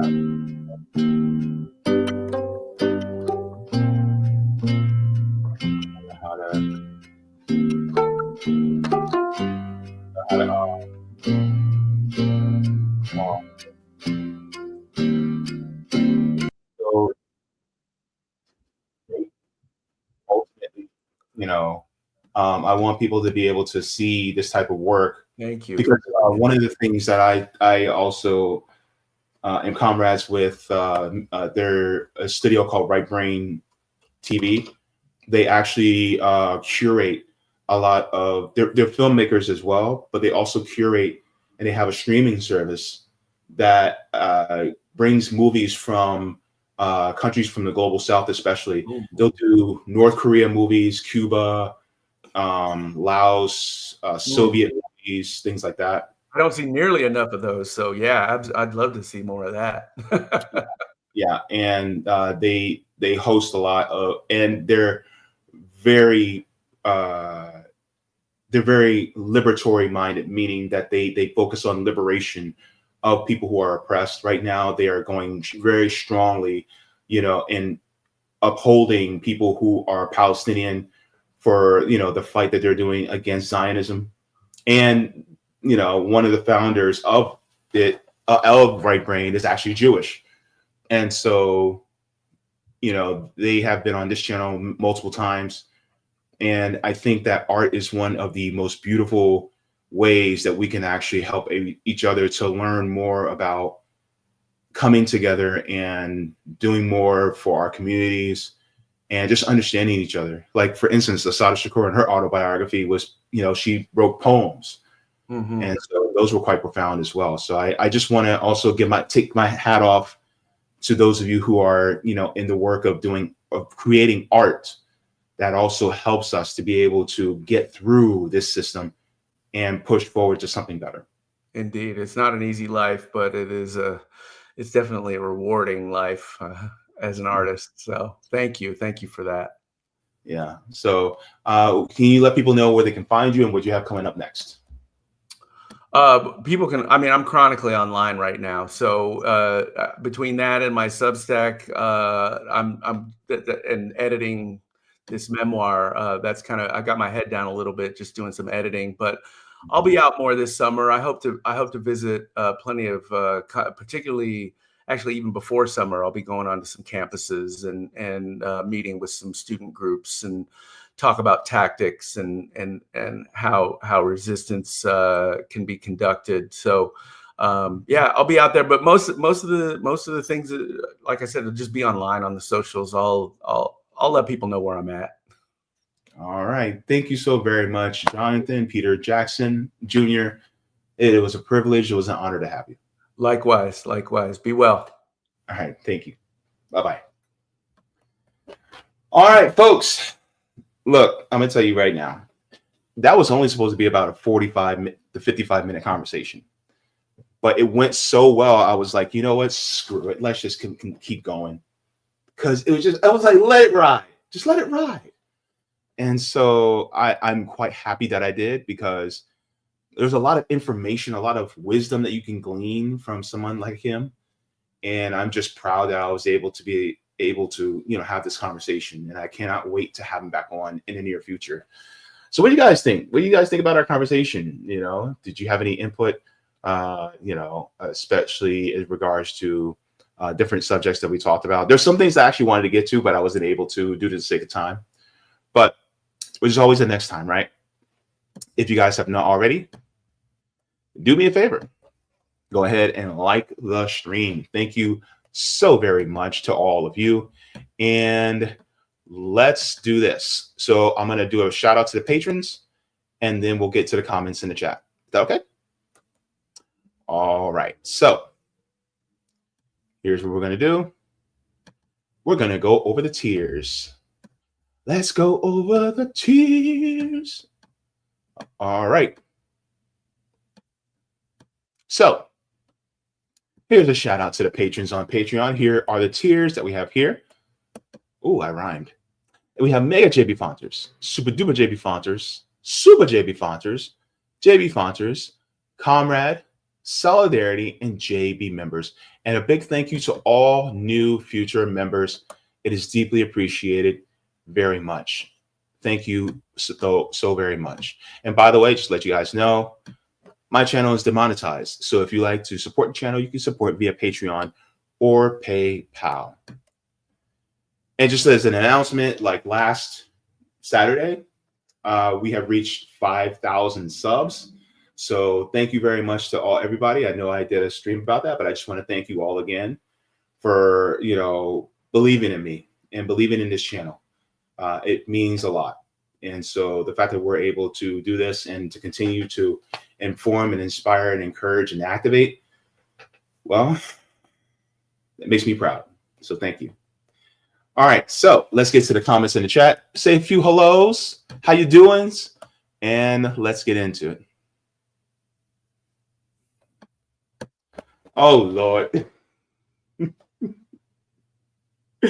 Roger, I knew it.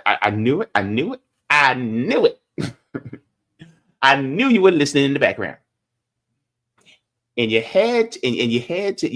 fingers started burning. You had to type it down. All right, let's get it. Let's start off with that first, and then we get to the rest. All right.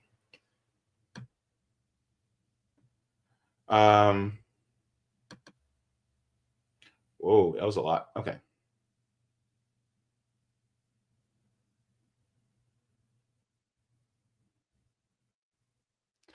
All right, so let me share my screen.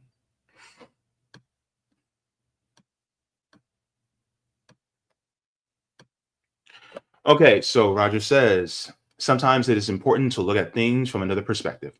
The martial art of Tai Chi Chuan allows you to take a person's strength and turn it against them effortlessly without exerting force of your own. What you see as their strength also sees it as their weakness. We don't want to be insane characters of doing the same thing, expecting different results as we fail with each try. We want to try something new. I know in this space, we see things from a perspective of we must have solidarity with this group and that group, national movements, general strikes as common theme. But the people united will never be defeated.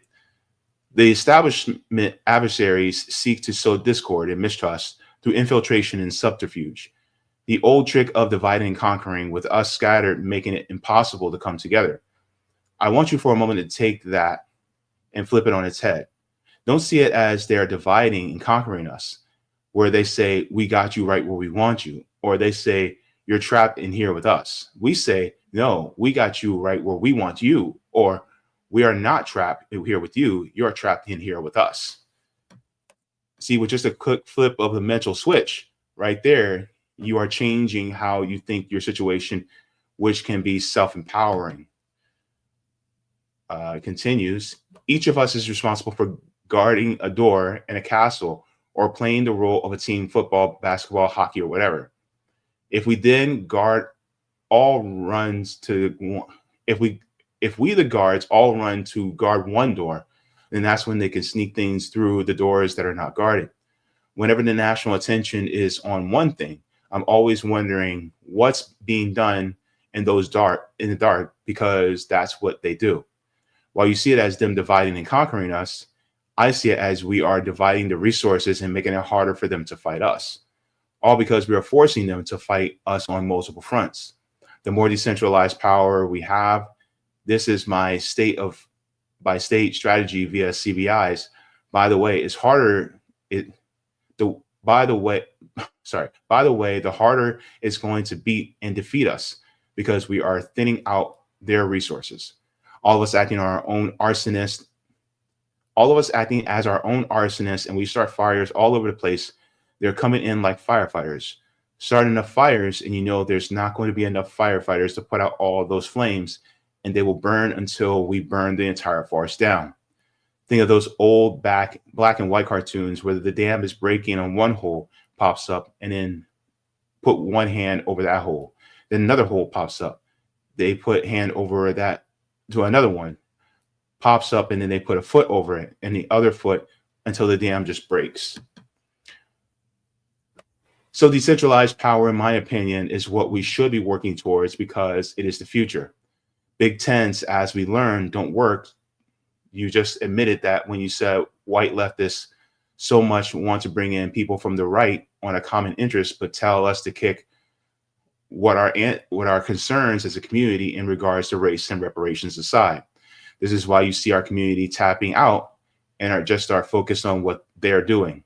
Our community has been burned too many times by all of these other groups who are racist towards us after we showed up solidarity undirectionally, but then want us to help fight white supremacy and American imperialism when it affects them. So I think this strategy is a new strategy to pursue. Let people fight on their field, guarding their door, and believe it or not, we will make headway. Then Roger ends with, sorry, George Jr., we ain't rocking with Angela Davis no more because she ain't rocking with the movement anymore. She became a liberal. She's chilling with them folks in them high ivory towers now. Oh, wait, he says, good news. I just got off the phone with Cynthia. The ballot board just unanimously approved for the end of qualified immunity on the ballot. Let's go. Whoa. That is nice. I got to have Cynthia back on. Thank you very much for that, Roger.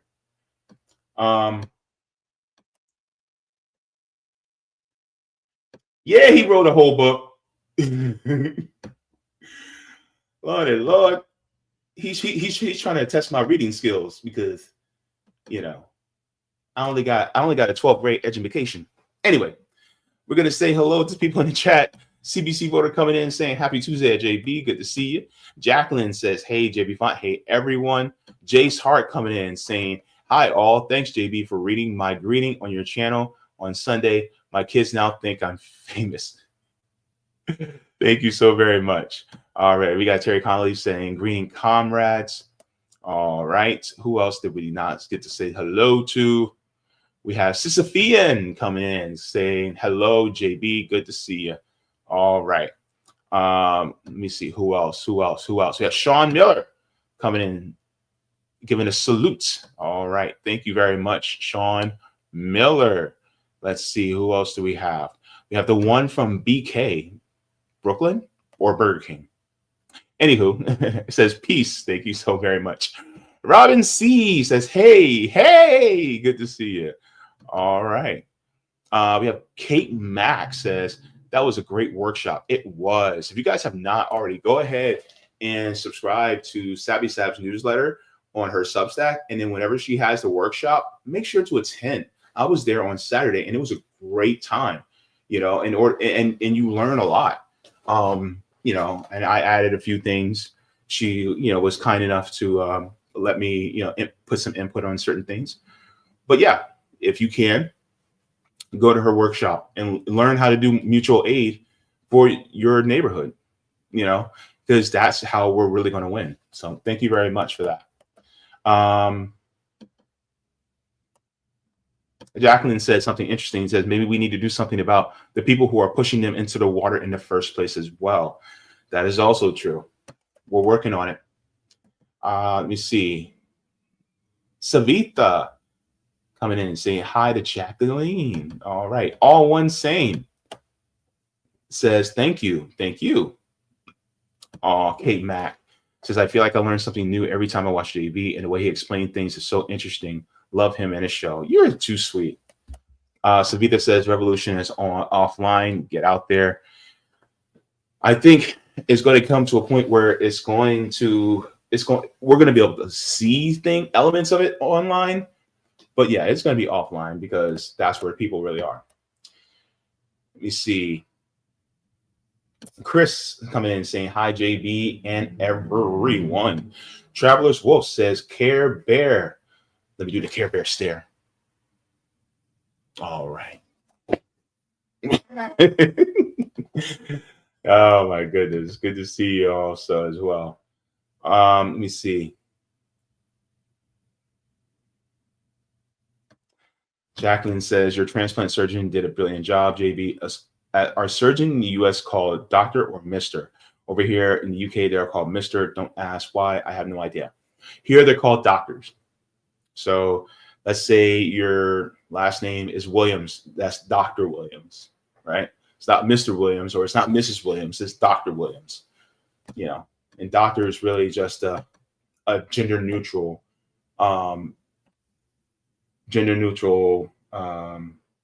intro. So just let you know. Traveler's Wolf says, I have no black healthcare workers. I do live in Scotland, though. Well, kind of a bit of a close to being an homogenous society. I'm sure there are some black people who live in Scotland, though, which you'll be. I would actually like to meet somebody black that lives in Scotland. That'd be kind of interesting. Anyhow.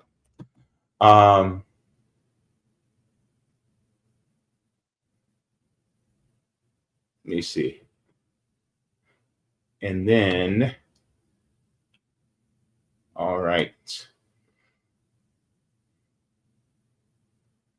Human Rights for All says, hi, JB. Ever read the book of Enoch taken out of the Bible? No, I have not. Yeah, I haven't read that.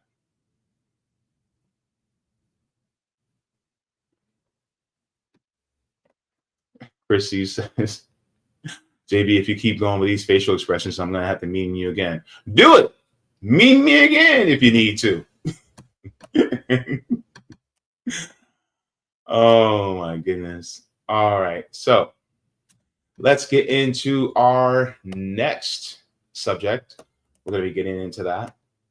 This was a very good conversation. So, oop, I don't want to do that. All right. So, we just talked to Jonathan Peter Jackson. So we had a great conversation with him. Of course, Jonathan Peter Jackson's uncle is George Jackson, and Jonathan Jackson Sr. is his father. So you got to actually really just go over a lot of different points, especially in the state of our nation. So we appreciate that. Now we're going to be talking about paying for a kidney. This is going to be an interesting story that I came across and was kind of mortified. Like, I knew that this kind of stuff happens, but the fact that it's happening so openly, kidneys for sale. Ooh. As many of you know, I am over 2 weeks post kidney transplant. Of course, it was a very big event in my life. I had a transplant on April 12th of this year, 2025. And the process, was very thorough, and especially in prepping you for transplant. And in no point in time did money exchange hands in order for this to happen. Now, of course, you have to have insurance to be able to pay for these things, which is, standard. But it's for the surgery, for the care. It's not for the kidney itself. Those are just donated by willing participants, whether they are a living donor or a deceased donor. That's how it goes. But I found an article that recently was actually sent to me by one of my doctor friends. And yeah, they're selling kidneys, and it's really pretty open. Where are they selling them? They're selling them to German patients. Let's go over this because this is going to be big. So, says organ trafficking, how Germans buy new kidneys in Kenya. Says Germans in need of new kidneys are heading to Kenya to buy one. The donors are frequently suffering from bitter poverty. Behind the scheme is an Israeli whom the authorities have been after for years. Oh, so now Zionism once again rears its ugly head, but this time it's in the organ trafficking business. Anybody surprised? Let's get into this. So it says the shock that perhaps is the best place to start. The realization that time had run out for her kidney and for her life. She had known it. The letter arrived on May 23rd, 2022, and it marked the end of almost 30 years she had lived with her first donor kidney. The envelope contained the results of a blood test. Her creatinine value was 3.6, far above the norm around 1. She knew then that the organ wouldn't last much longer. Sabine Fischer-Kugler hung on for another year, as she recalls, drinking less and consuming less protein and potassium. Then her doctor called with the new test results. Her creatinine level was now over 6. The doctor told her to get ready for the taxi, arrive half an hour later to take her to a place she had never wanted to return, the dialysis station. 3 times a week, 5 hours each time, for several years most likely, as long as it would take to slowly climb the long waiting list in Germany of thousands of people waiting for a new kidney, growing weaker all the while. I know exactly what this lady is going through. I've been on dialysis for over 17 years. And so I know what it feels like to go day in and day out to spend. Of course, yeah, my treatments were 4 hours and 45 minutes, but just shy of 5 hours. and the weak and exhausted and tired feeling you have after each treatment. It's a lot. It's a lot to go through. And so with that, people get desperate. So desperate to the point where it actually exploits other people. Let's continue here.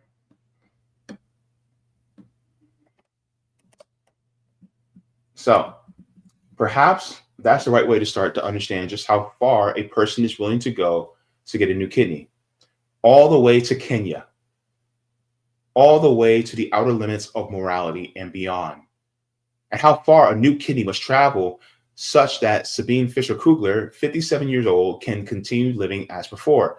In her case, it was a kidney from the Caucasus in the body of a young man who flew to Kenya to have it removed so that he could then fly home, presumably with a couple of €1,000 in his pocket.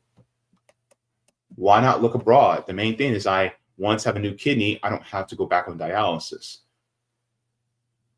Her surgery took place on February 4th, and everything has been great since then.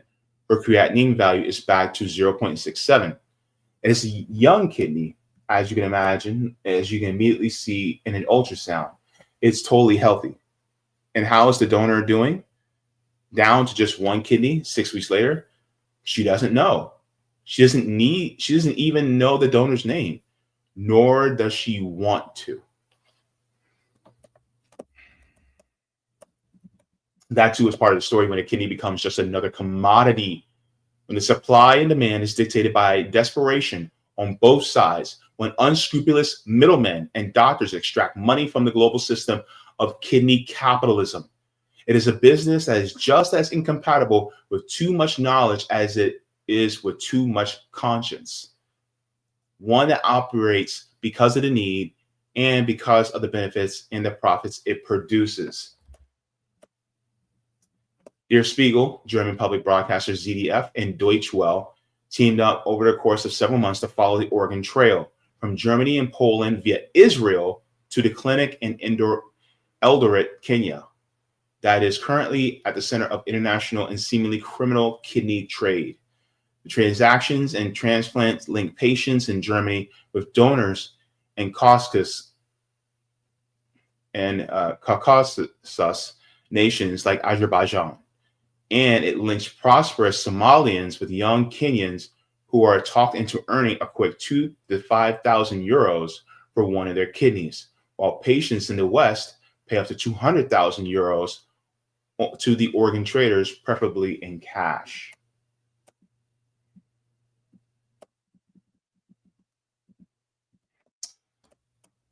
So one of the things that actually talks about, and this is why the for-profit system needs to go. Once you introduce profits into something that is an absolute necessity, like healthcare, this is the downgrade.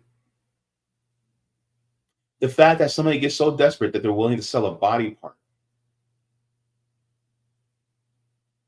And it's not even for like some life-changing sum of money. 2,000 to 5,000 euros? A euro, the exchange rate between euros and the US dollar, a euro is only like 7 cents. I think it's like 7 or 12 cents above the US dollar. So it's roughly the same as US dollars. So would you, first of all, let's put the ethical side to the side, right? Would you be willing to give away a kidney for $5,000? Putting the ethics aside, would you be willing to sell your kidney for $5,000?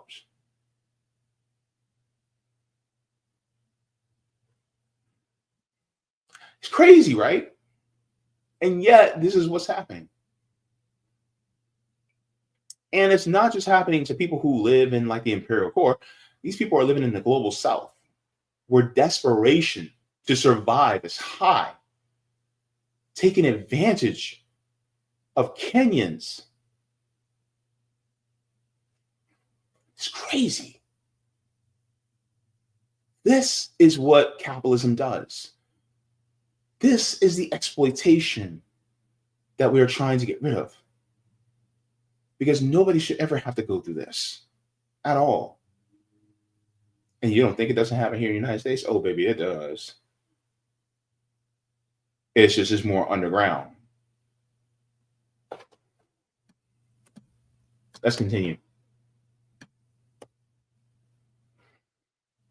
It all sounds like a shadowy industry, well out of the public eye, and so secret that one might think even in the operating room lights have to be dimmed. But that's not the case.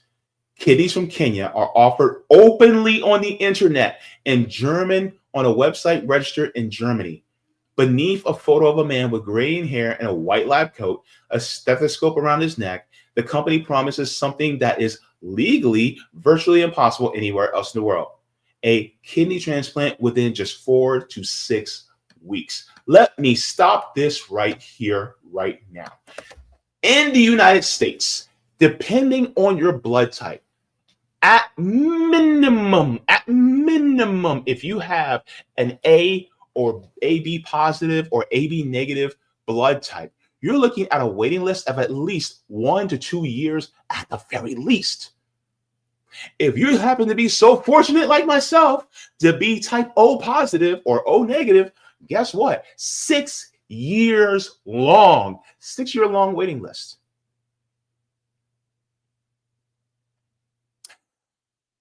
So if you got the moolah, you can get a new kidney in 4 to 6 weeks. What about all the people who's been waiting for years? What about them? How's that fair? But see, that's what capitalism does. It takes the people who have the most money and gives them the privilege of being able to skip everybody else in line. There's no equality in that. There's no fairness. There's no ethics in that. And so that's the way it is.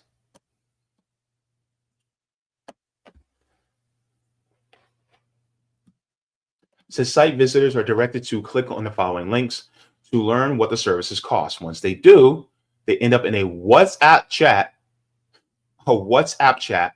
that ultimately leads to a man without a last name, because on the path to the shady world of organ merchants, a first name has to be sufficient. That is horrible. Horrible. No oversight at all. No type of oversight. And they're like, oh, we'll give you a kidney in 4 to 6 weeks. Just pony up the dough and we'll give you a kidney. This is happening in a Western nation, in a social democracy. The exploitation of people in the global South, their organs. Yeah.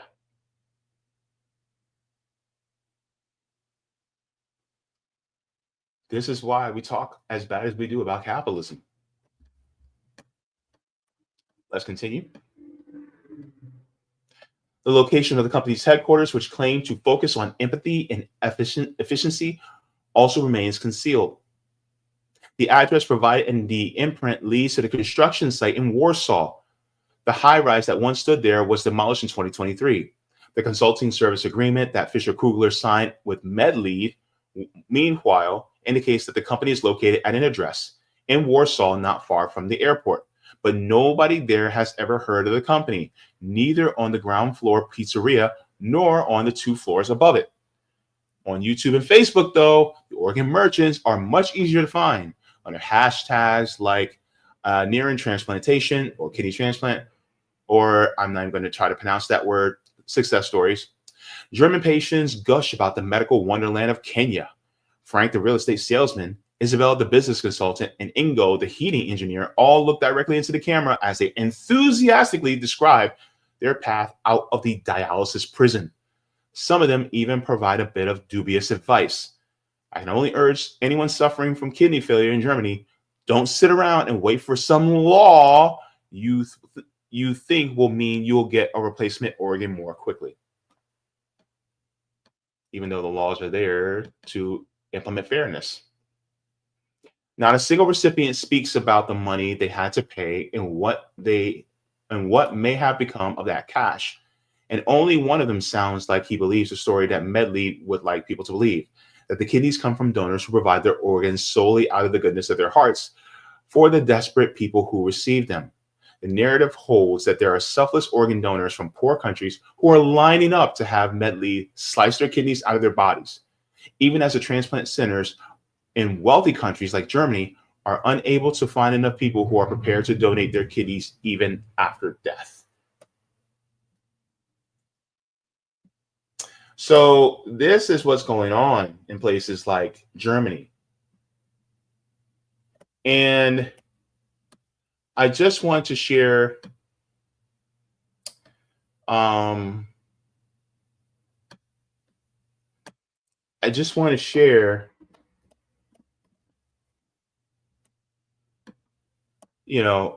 how this is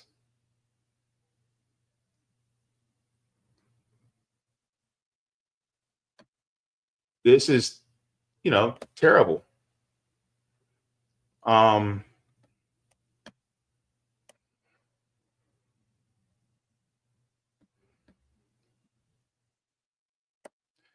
So let me see.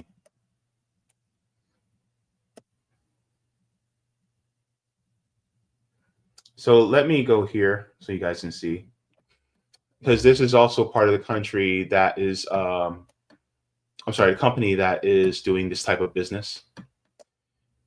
So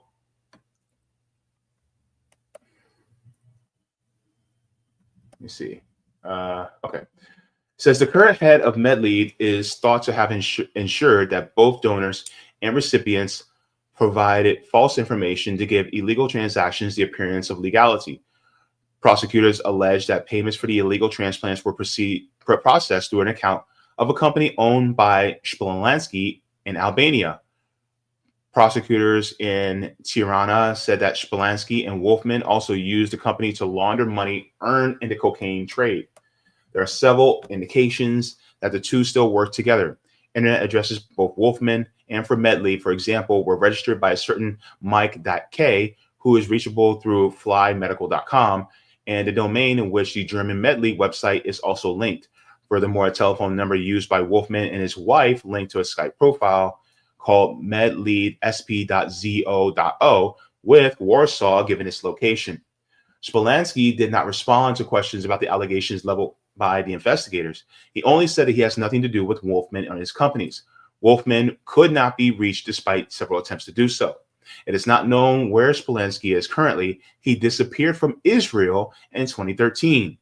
Investigators located him in Thailand and then in Turkey. What is clear, however, is that this company Medley has been in operation for more than 3 years in the Kenyan town of Eldoret, population 500,000. It's a top destination for organ traffickers and has been a focus for criticism in the Kenyan media since 2020 as being a stronghold of the organ trade. The Mediheal Clinic of the center of town is often named as a frequent destination of the kidney mafia.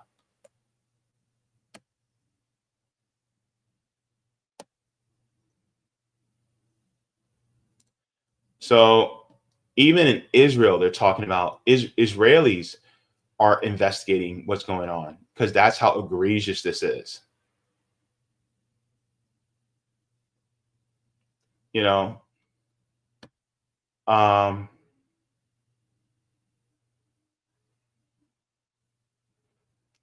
Says, but not just the donors who are taking a significant risk. It's the case of an Israeli Mediheal patient illustrates the 51-year-old sold her house to pay 200,000 euros for a kidney transplant, an operation that should have never been performed because her tissue did not harmonize with that of donor.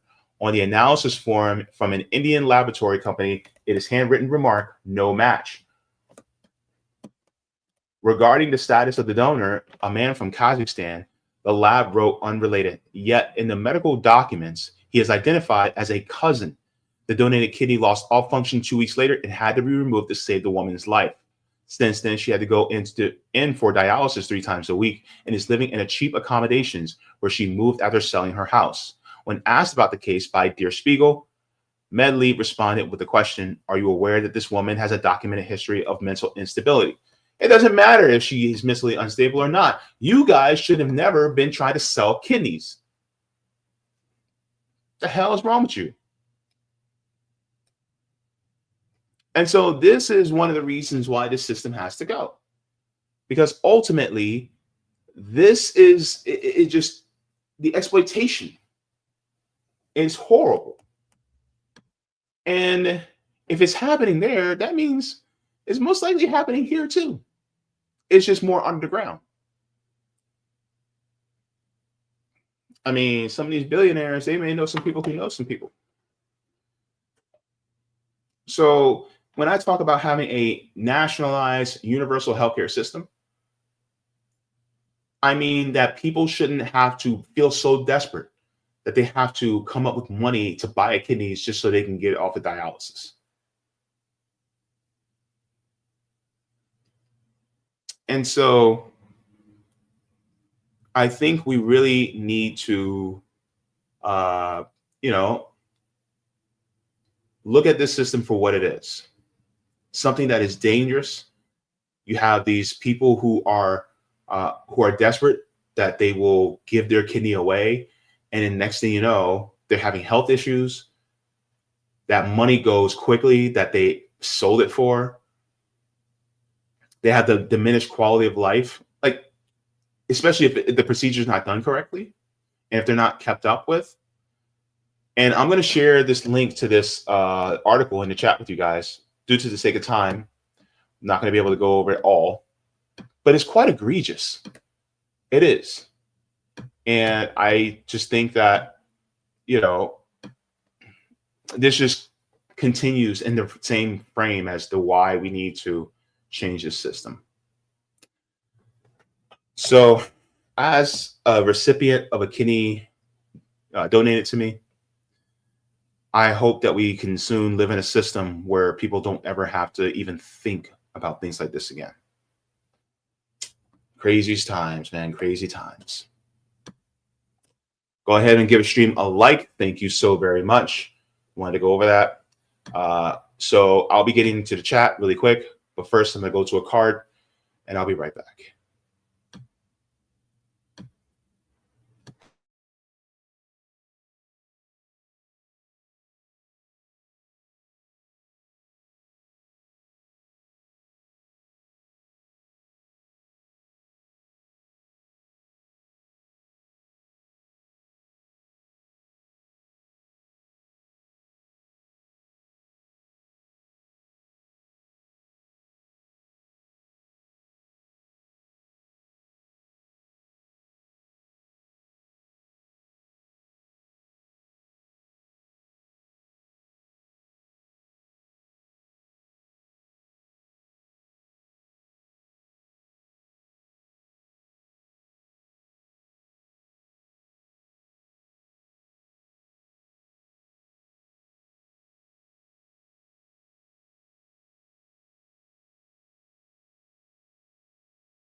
All right, so we're going to go to the comments in the chat and see what you guys have been saying. Got me a chance to catch up. Andy, good to see you. Indie News Network. They're doing great work on the ground. If you guys have not, you guys can go ahead and subscribe to them. They're doing wonderful work. Indie News and the whole team there. So go ahead and give them a follow. Thank you very much. Jacqueline says, sounds like this German woman was rich enough to transplant waiting list, get to the transplant waiting list. Yeah. My thing is like, you shouldn't be able to skip the line because of how much money you have. You know what I mean? And people are wondering like, JB, but you got to transplant very quickly. Yeah, because I was on dialysis for 17 years. That means that I'm put to the top of the list because I've been on dialysis for that long, right? But somebody who's just starting dialysis now, depending on their blood type, they have to wait that time. So, because there's other people who have been on for longer.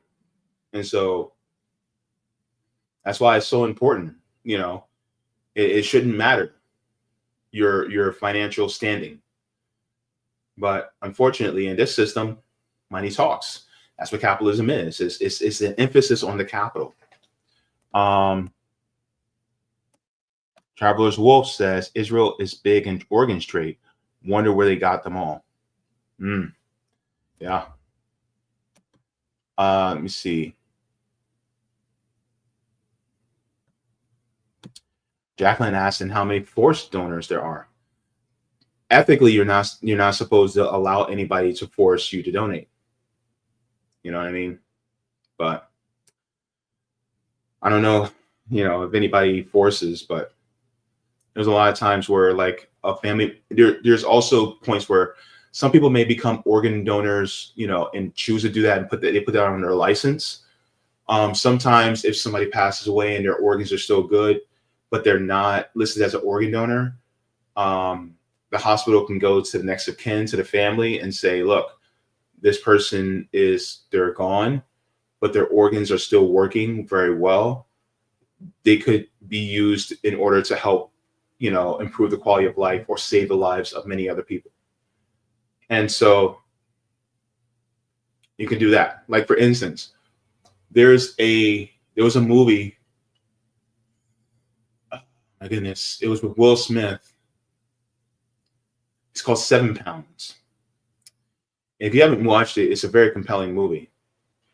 But ultimately, I'm going to, spoiler alert, but come to find out, Will Smith's character actually intentionally allows himself his life to be ended. And then his organs are donated to different people in order to help them. So one woman gets his heart, another guy who's blind gets his corneas, somebody gets his bone marrow. There's so many different people, you know, 7 different people that actually are now living a better life because of him. But the thing is that it should not be because of who has the most money. That means that somebody's going to die because they don't have enough. And that's not right. That's not ethical. And so the fact that this exists, not just in any country, this is a modern Western, first world nation like Germany. You know, it's just, that's what makes it so egregious.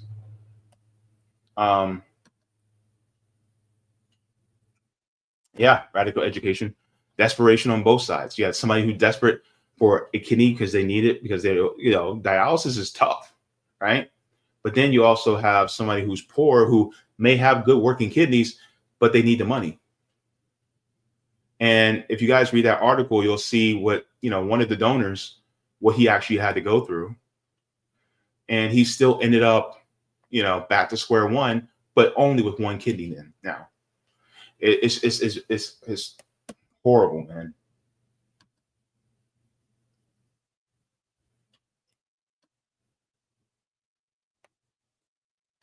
Savita says this has been going on for decades. It's not new. Right. The problem is that everybody the fact that it's so out in the open and blatant now, it just shows that, you know, the empire, you know, and its vassal states are really going down the tubes.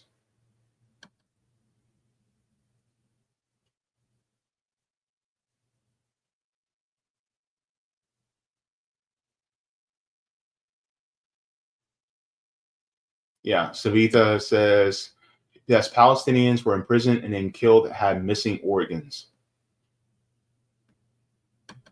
Mm-mm-mm. Wow.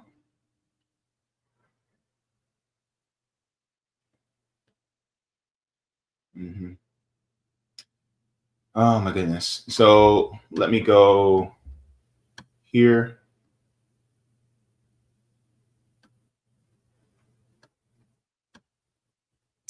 Um,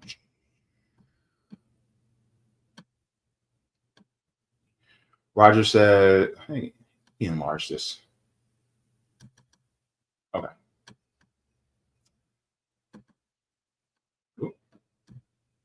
Uh, he said, JB, you didn't know there has been an entire black market about the whole stealing organ thing to be sold on the black market? Yeah, I did know. It's just, it's more blatant and out in the open. That's what I'm focused on. He says, shoot, man, there's been going on for years. The old urban legend that if you go to the club to meet a hot chick, y'all take some drugs, y'all go to the hotel, you knock out, wake up later to find yourself in the bathtub with some iodine and a note saying, don't move, your kidneys have been removed. If you do, you die. Then they give you instructions on what to do. Yeah, that's been going on for years. It's usually stealing organs from people from poor countries so that the wealthy people in wealthy countries can get for their kids or whoever. Maybe if George Bush Jr. would have went along with the Christopher Reeve and allowed us to have stem cell research, where the thing with stem cells is that they're used to grow many organs, we wouldn't be in this mess. Yeah, and that's a whole nother thing. Like, stem cell technology can actually be used to build organs. And it doesn't, like back then, it was all because, oh, it came from embryos. Now they can just use it from many different parts of the body. And then they can grow your stem cells into different body parts. I've seen blood vessels created that operate, that they're literally contracting on their own, right? And then if you have that made from your stem cells, guess what? No need for anti-rejection medicine because it's not considered a foreign entity in your body. So therefore, the medications that you would need in order to fight rejection, it's not needed. And then also the anti-infection medications and the antiviral medications that you take. Look, baby, let me tell you something. Those medications are expensive, right? How many medications am I on? I'm on 1, 2, 3, 4, 5. I think about 7 now. 7. And if I could have a kidney of my own grown in a lab and then given to me so that I can have my kidney transplant into me without having to get those medications, oh, come on, right? That's a no-brainer. That would be standard, right? Because then you would just need to, they pull, maybe get your bone marrow, maybe get stem cells, in other different ways. And then they would just grow that vessel that you need.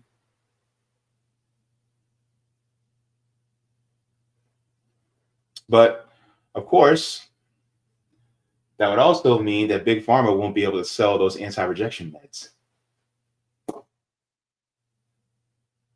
See where I go is there? Right? And then the private hospitals that do transplants, they wouldn't have patients come all the time to measure their blood to make sure that the anti-rejection meds in their blood stay at a certain level and all these different things. So you wouldn't have to be monitored as much meaning that you wouldn't have to spend as much money in order to be looked after post-transplant.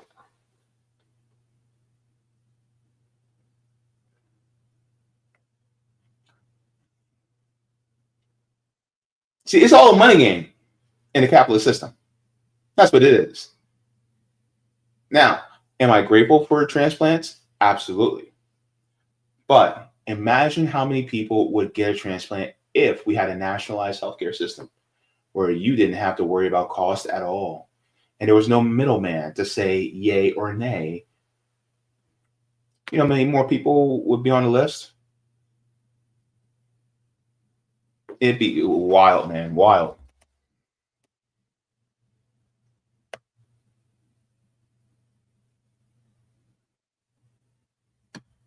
Charles J. said they taught us about stem cells in middle school in the 2010s and how we can get them out of our noses. What?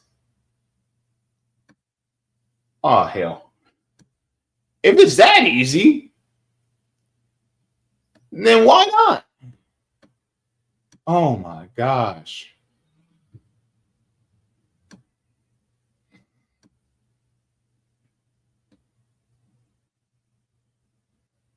Oh, wow.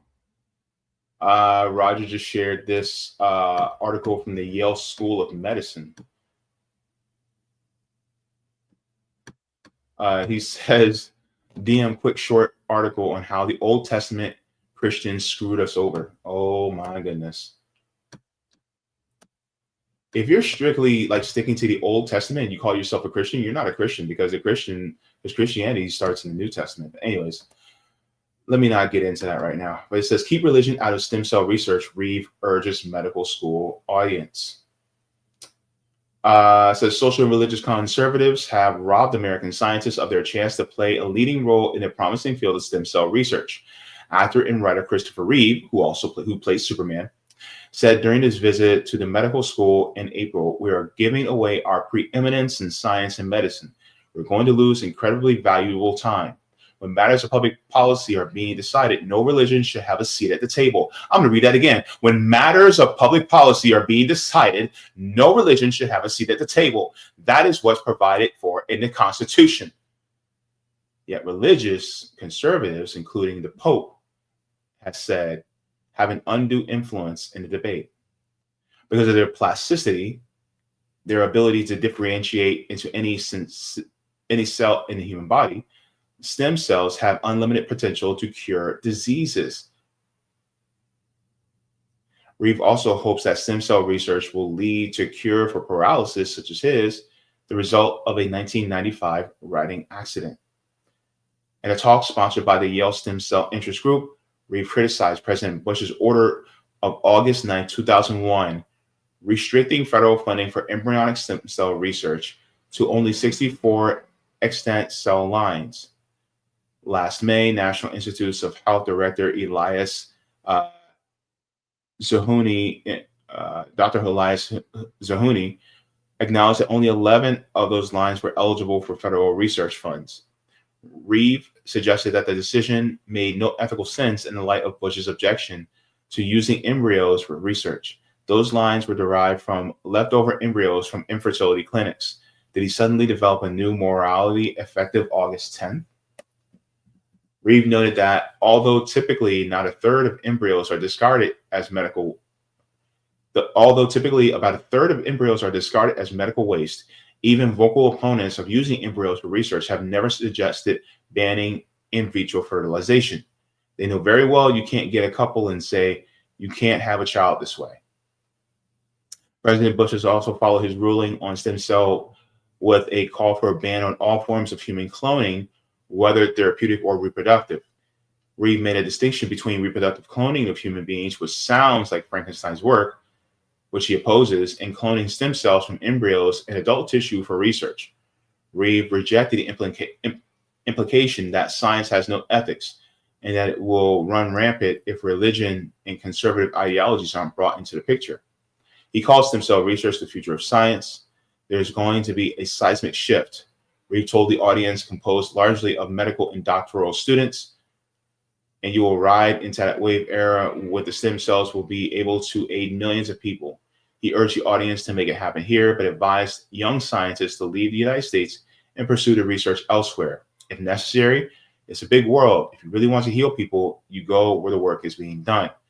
Even though I sit here in a wheelchair, frustrated by today's public policy, I'm very hopeful about tomorrow and what will be achieved. And so go do it. So yeah, I agree with Christopher Reeve. My thing is, like, you shouldn't be blocking people from this this vital research. And I think they're using stem cells right now in China to help cure diabetes. So yeah. Yep. Says RIP Christopher Reeve, the only true Kal-El. You know, there's supposed to be a new Superman movie coming out on July 11th. So yeah. Yeah, I agree. I agree. All right, Kate Mack, you take care. I'll be doing the final story, and then I have to head on out because I also have another show I got to go on in a little bit. But while I'm at it, let's continue on into the next subject. So, of course, earlier we talked to Jonathan Peter Jackson. That was an awesome conversation. Then we talked about Germans paying for kidneys and for kidneys from, you know, people in Kenya. So we talked about that, and that was a very egregious story. Now we're going to be getting into private equity and fire trucks. So this is going to be an interesting subject we're going to get into. So private equity is putting us at risk. Let's get into it.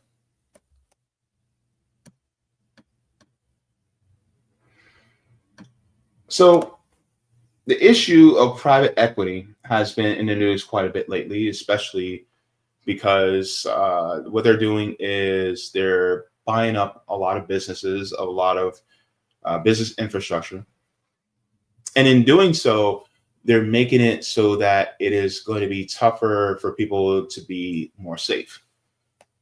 And so one of the things that I want to do is I want to get into a particular video first that explains what private equity is so that we know what it is.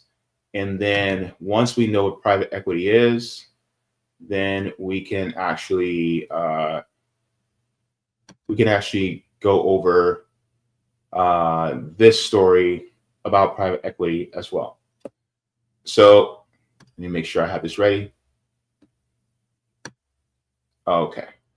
All right. So we're going to go over a quick explanation of what private equity is, and then we're going to get into how it's going to be making us less safe when it comes to fire trucks. So it's a whiteboard. It says, what is private equity fund? Let's go.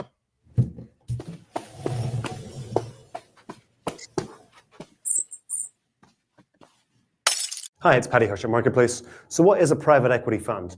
Well, it's a collection of investors who get together to buy a company, and actually to flip a company, using a process called a leveraged buyout. So a private equity, or PE, as they like to be called, a PE fund, all right, here we are. So a PE fund is actually the same as an LBO fund. In fact, they used to be called LBO funds back in the 80s, but then they kind of fell out of favor, and so they changed their name. Anyway, so this actually works using a process, this leverage buyout thing works using a process that's very similar to kind of flip this house, all right? So say we've got a house, all right? It's worth $10 million. It's a big house in the country, okay? It's actually got, it's got like servants' quarters and all the rest of it. It's actually got a bunch of staff in there, butler, cook, all the rest of it. And a bunch of investors see this place, this $10 million home. They think, yeah, we could buy this and flip it, right? So the investors all get together. Okay, there's like 10 of them. They all get together, these guys, and they club together and they get $1 million. Okay, but obviously that's not enough because it's $10 million. So what do? They go to the bank, all right, and they say to the bank, look, bank, can we borrow $9 million? And the banker says, okay, yeah, here's $9 million for you. because I can see that you're putting some money up yourself. I'll lend you the money, want it back in 5 years, off you go. So we've got 1 million plus 9 million equals 10 million. That's great. They go and buy the place out. Next thing they do is they say, well, in order to make this happen, we're going to have to sell some assets. So they sell a bunch of the land off. Okay, they sell half the land off, and then they knock down all of the staff quarters here. All the staff quarters go, and then they sack all the staff except for the butler, and then they renovate. They put in hardwood floors and granite countertops and all the rest of it. And 5 years later, they flip it, and they sell it for $20 million. Yay!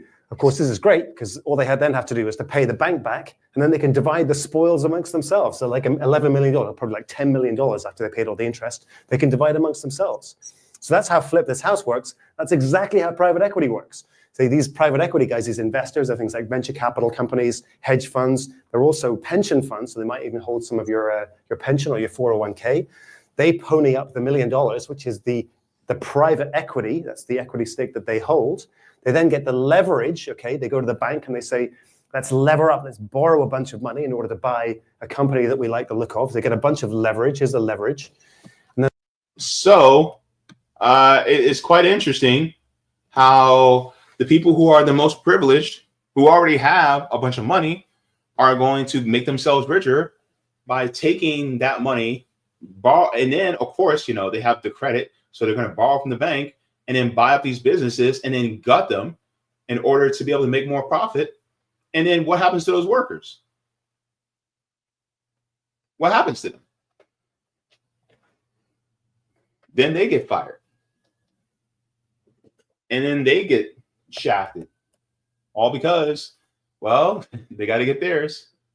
These people at the top. Let's continue. Then they do the buyout where they look for a company that they think is maybe underperforming, or they can strip it down and make it better. So they buy out a company.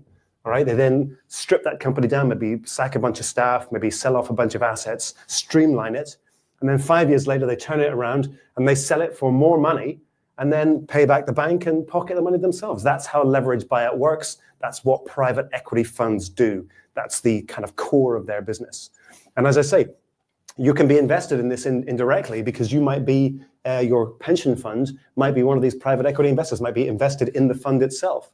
You might also be involved in the lending side because the bank, okay, doesn't hold on to this loan. It can actually sell it off to a bunch of other investors, which can include perhaps your pension fund or your or the company that holds your retirement accounts. You can be invested at two stages of this process, even indirectly.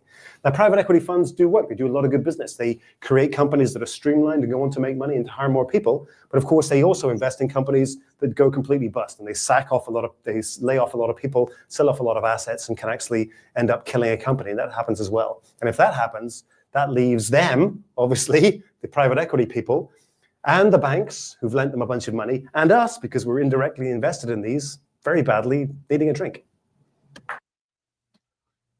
And that's what happened with companies like Toys R Us. And then who ends up walking out with all the money? The people in the private equity firms. They sold it all and they closed it down. So now that we understand what private equity is, let's go over why it's going to be affecting our own safety. So this was submitted to me by Roger Meadows. Thank you very much for this story. This is actually talking about private equity and fire trucks. So let's get into it.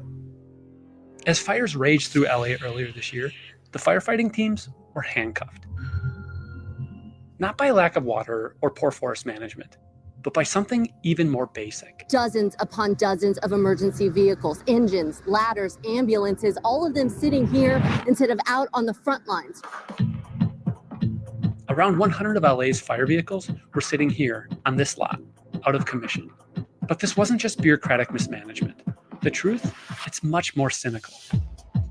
A group of financiers came together, bought up a large number of the sources of fire trucks, set up a bottleneck on fire trucks, and then used it to be able to rob the taxpayer blind. And now towns across America are dealing with the same crisis. One where something as basic as fire departments with working trucks has become a luxury we apparently can't afford. Someone is benefiting. Sacrificing public safety over profits now, and when is enough profit enough? Meanwhile, Americans are stuck paying twice First with our wallets, and then with our safety. So this is happening, especially within our country, how we can't even have real public safety in regards to fire protection. So remember, they're buying up these companies and they're streamlining them, and then it causes a bottleneck, which slows down the production of these fire trucks, and it slows down the maintenance of these fire trucks. So therefore, you'll be screwed if you have a fire in that area and they don't have enough trucks to be able to service the area.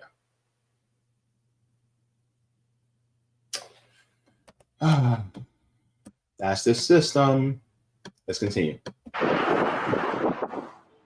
I headed to Salem, Arkansas, because I had heard about $1 million fire truck that couldn't fight fires. This truck was out of service for 10 months. Could not drive it. That's Salem Fire Chief Gil Carpenter. After 30 years on the force, Gil's witnessing something unprecedented. When fire trucks break, communities can't fix them. They couldn't get the springs, is what they told us. We would drive it, but it had to be driven really slow. It just road walked real bad. Had to do a fire going 15 miles an hour. Took longer. The other trucks were passing it. I mean, me and my bike could pass it. Yes, sir. Exactly. 10 years ago, the part would have arrived in days. But that's just part of the crisis. Truck sitting behind me in 2016 cost us $350,000, and I priced it right at $1 million now for the same truck. That's nearly a 3 times cost increase. I'll explain why this happened later. But even communities that can stomach the cost increases now face a brutal reality. The wait time tripled. I've heard upwards of 36 to 48 month delivery time. It's forcing local governments into impossible choices. There's only so many pennies in the piles, what I tell them, and you just move the pennies around to make things work. So where are we right now? We're right here in the central part of Saline County.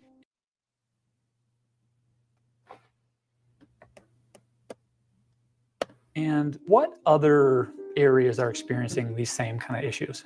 Oh, it's not just confined to this county. It's to everybody. This impacts rural America, the big cities, everybody. It's all connected. Cities can't get new trucks, which means small towns can't buy their hand-me-downs.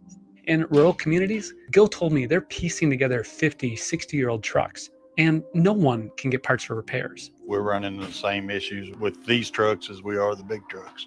It doesn't matter size or anything, it's just getting parts for them. The question is, who's profiting from the chaos? So ultimately, when you think about the bottleneck that's created, this is what happens, especially when you have monopolization. And that's inherent in capitalism. Monopolization just happens. And so now you have these companies, these fire truck companies, that are making you wait 36 to 48 months in order to be able to fix these trucks so that they're actually usable. And they're used to save lives. But they can't save a life if they're inoperable. Wow. Let's continue. The story starts with a private equity fund called American Industrial Partners. That's Bezel Musharbash. He's a lawyer who brought this scandal to the forefront. They took an interest in the market because, for reasons that I think anybody can understand. Fire trucks are always needed. There's always a taxpayer who can pay for it. For most of its existence, the fire truck industry was fairly regional. It used to be a competitive industry. It used to be an industry of small business. We had rules in place that made sure that those competitors couldn't just merge with each other to avoid competition. Wall Street, however, didn't see fire trucks. They saw dollar signs, and the math was brutal. Equipment that needed to last 20 years versus investors demanding returns in 5 to 10. This mismatch became an opportunity. If you are a private equity fund and you're thinking about how can I generate the maximum amount of return for my investors, one way to do it, and one way that private equity groups often use, is that they buy up a large number of the suppliers of a product, and then they use the absence of competition to raise prices. It's called a roll-up. First, E1 in Florida. Then KME, who built the trucks in LA. Spartan, Ferreira, who supplied Gill's department, came next. Then Smeal, Ladder Tower. They combined a whole bunch of fire truck manufacturers, ambulance manufacturers, bus manufacturers, RV manufacturers, all together into a conglomerate that they called the Rev Group. So remember what I said about monopolization? When monopolization happens, what happens for the consumers? Quality goes down, right? And so this is what they do. This is all part of finance capital. And so that monopolization that happens, it just eats everything up. And then it makes it so that you have to wait longer for the parts. The quality isn't as good, which means that more repairs have to be made. Planned obsolescence. Remember we talked about that a few months ago? Planned obsolescence happens, meaning that they make it so that it breaks down quicker and easier so that they can, repair it, that they can charge more money to just repair it. They'll make it out of proprietary material, which means that they're the only ones that can actually get that material so that they can fix it. That's what Apple does. And so then they corner the market. And there's no competition. Because really, capitalism does not breed competition. Capitalism stifles it. But in the case of fire trucks, you shouldn't have to worry about that. And yet now we do. And so then if you suffer from a fire or any type of emergency, whether it be a wildfire or it could be a hurricane or something, you're screwed. Because that is the issue with private equity. They will make it so that your trucks are taken out of commission. And in order to be able to put them back into commission, you got to pony up the dough. And it's a lot more than what it used to be. Costing municipalities more money than what it should. All because the shareholders have to get their big dividend checks. Let's go a little bit further. REV is not an acronym. It really is a statement. It's talk about, similar to a revving car, ready for acceleration. It's about speed. It's about passion. It's about moving forward at a fast clip. At first glance, the Rev Group controls about 30% of the fire truck market. But according to Basil, their real market power is much more.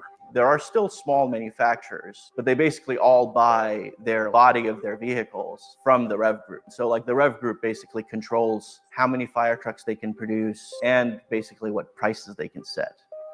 When fire chiefs couldn't find equipment in 2020, COVID and supply chain issues delayed delivery times to 2 years. COVID supply chain issues took the blame. But as the world reopened, something unexpected happened. The shortage only got worse. Today, the wait is longer than ever. The truth? Rev Group told investors about this strategy 2 years before the pandemic. 5% profit. That's what these companies made before acquisition. Rev Group's ambition? Double it. Their method was control and efficiency, proprietary technology to lock in part sales. Then standardize their offerings and save money by closing down the facilities that made the old equipment. One of the largest employers in Carbon County. Hundreds of skilled workers gone. America's fire truck manufacturing capacity vanished. Right when demand would surge to unprecedented levels. Local governments had gotten a bunch of money through the COVID assistance that came down during those years. Communities everywhere used that money to upgrade their aging fire fleets. And you can imagine that gave Rev Group significant power to raise prices, because now it wasn't the Rev Group competing for sales. It was customers literally competing with each other to get fire trucks from the Rev Group. you're sacrificing public safety over profits now. And I don't think the people that are the shareholders in that conglomerate actually understand that. When is enough profit enough? So ultimately, that's the question. When is enough profit enough? In a capitalist system, there's never enough profit. This is why they have infinite growth. But you cannot have an entity like capitalism that requires infinite growth on the planet with finite resources. It is completely impossible. So therefore, they're going to keep on increasing the prices. And guess who ends up getting shafted? It ends up being you and me. And if an accident does happen and the fire truck is out of commission in that area, then they're going to have to employ another fire truck, which is out of the area, in order to get to you. And time is of the essence when it comes to emergencies. And it's not just the fire trucks, it's also the ambulance units that are used by the firefighters as well. Because remember, most firefighters are also paramedics. And so it is of the utmost importance to get people to the hospital as quickly as possible. But the problem is, if those trucks aren't working, that means another truck will have to come from further away in order to take you to where you need to go. And especially time is of the essence. That means that somebody may lose their life over this. Somebody will lose their life over this. So I just wanted to share that. I'm not going to be able to share the whole thing due to the sake of time, but I will put the link to the rest of the video in the chat. But this is why, finance capital and private equity should not own any important essential service or public goods that we have in this country. I honestly don't think we should have private equity, period, but that's just the tanky in me. But yes, this is why, private equity is really dangerous for us all. Go ahead and give a like. Thank you so very much. Let's get into the comments and then we will head on out.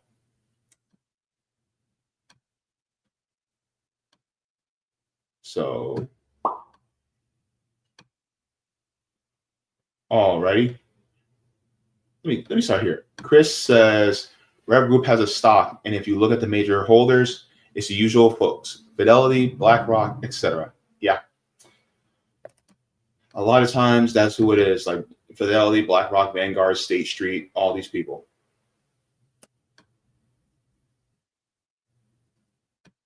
Chris C said, private equity is the ugly brother of venture vulture capitalists.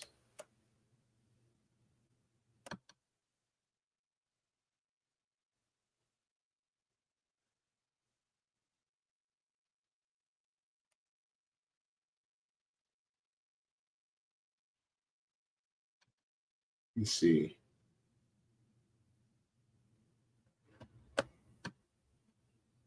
Jacqueline says these ghouls know that this is going to lead to lives lost and they just don't care.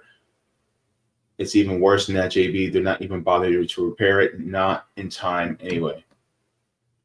Yeah, and plus, it kind of reminds me of the whole, I think it's John Deere tractors. John Deere tractors have a particular contract where the farmers and ranchers are not allowed to repair their own tractors, because if they do, then they lose the warranty on those tractors. It could be said the same thing of fire departments. If a mechanic touches that fire truck, then they can lose their warranty on those fire trucks, which could be even more financially detrimental to the city. And they do that on purpose because they don't want anybody to touch it.